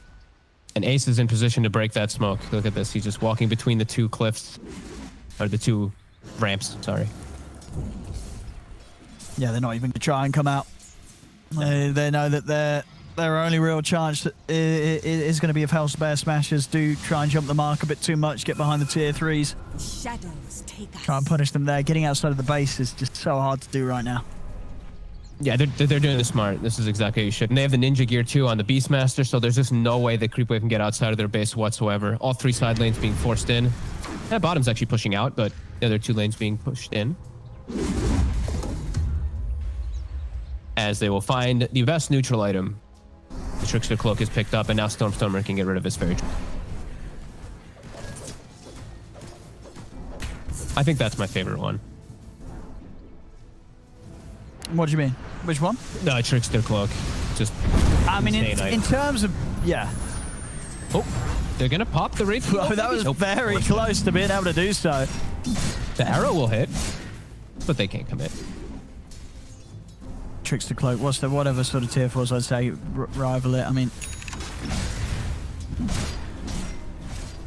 I'd say Trickster's Timeless Relic, Spell Prism, I'd say. Yeah, those three are my favorite for sure. Like, they're ones that every game someone's going to want to use. Like, sure, you know, there's others that are solid if you have like a hard hitting right clicker, melee carry or something, but those, doesn't matter who you have in your lineup, someone's going to be very excited to get one of those. Yeah, Trickster Cloak just has no animation either. It's just instant.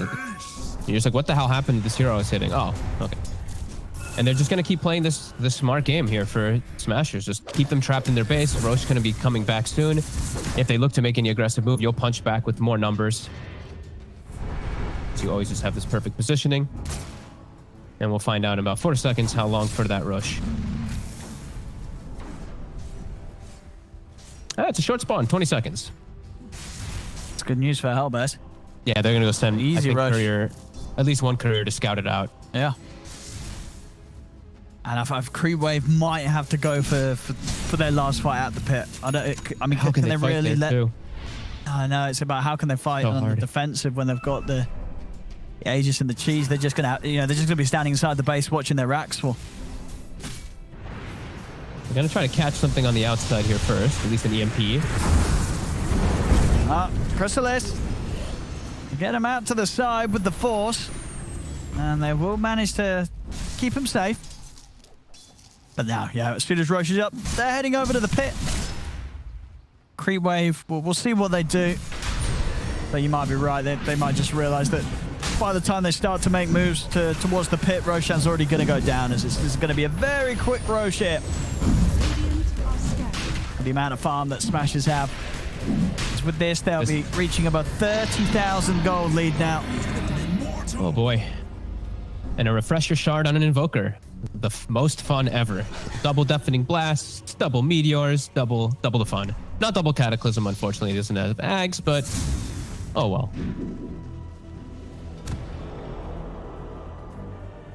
Continue to be trapped in their base. Just hoping for that mistake.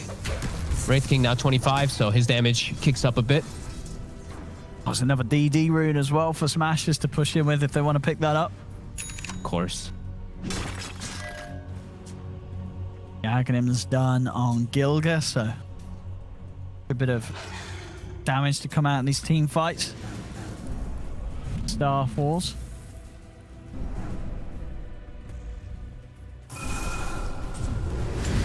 Chrysalis, he's going to try and start it. He moves it straight away onto the Invoker, but the false promise comes out from Tofu as Stormstormer's allowed to reset, get back. Chrysalis will be protected here, the first life, as they get him up to the high ground, but the Radial Deafening Blast catches him on the tip. As they bring him down the once, Mallory trying to get in to the front of this fight, but the roar's up from Rasmus.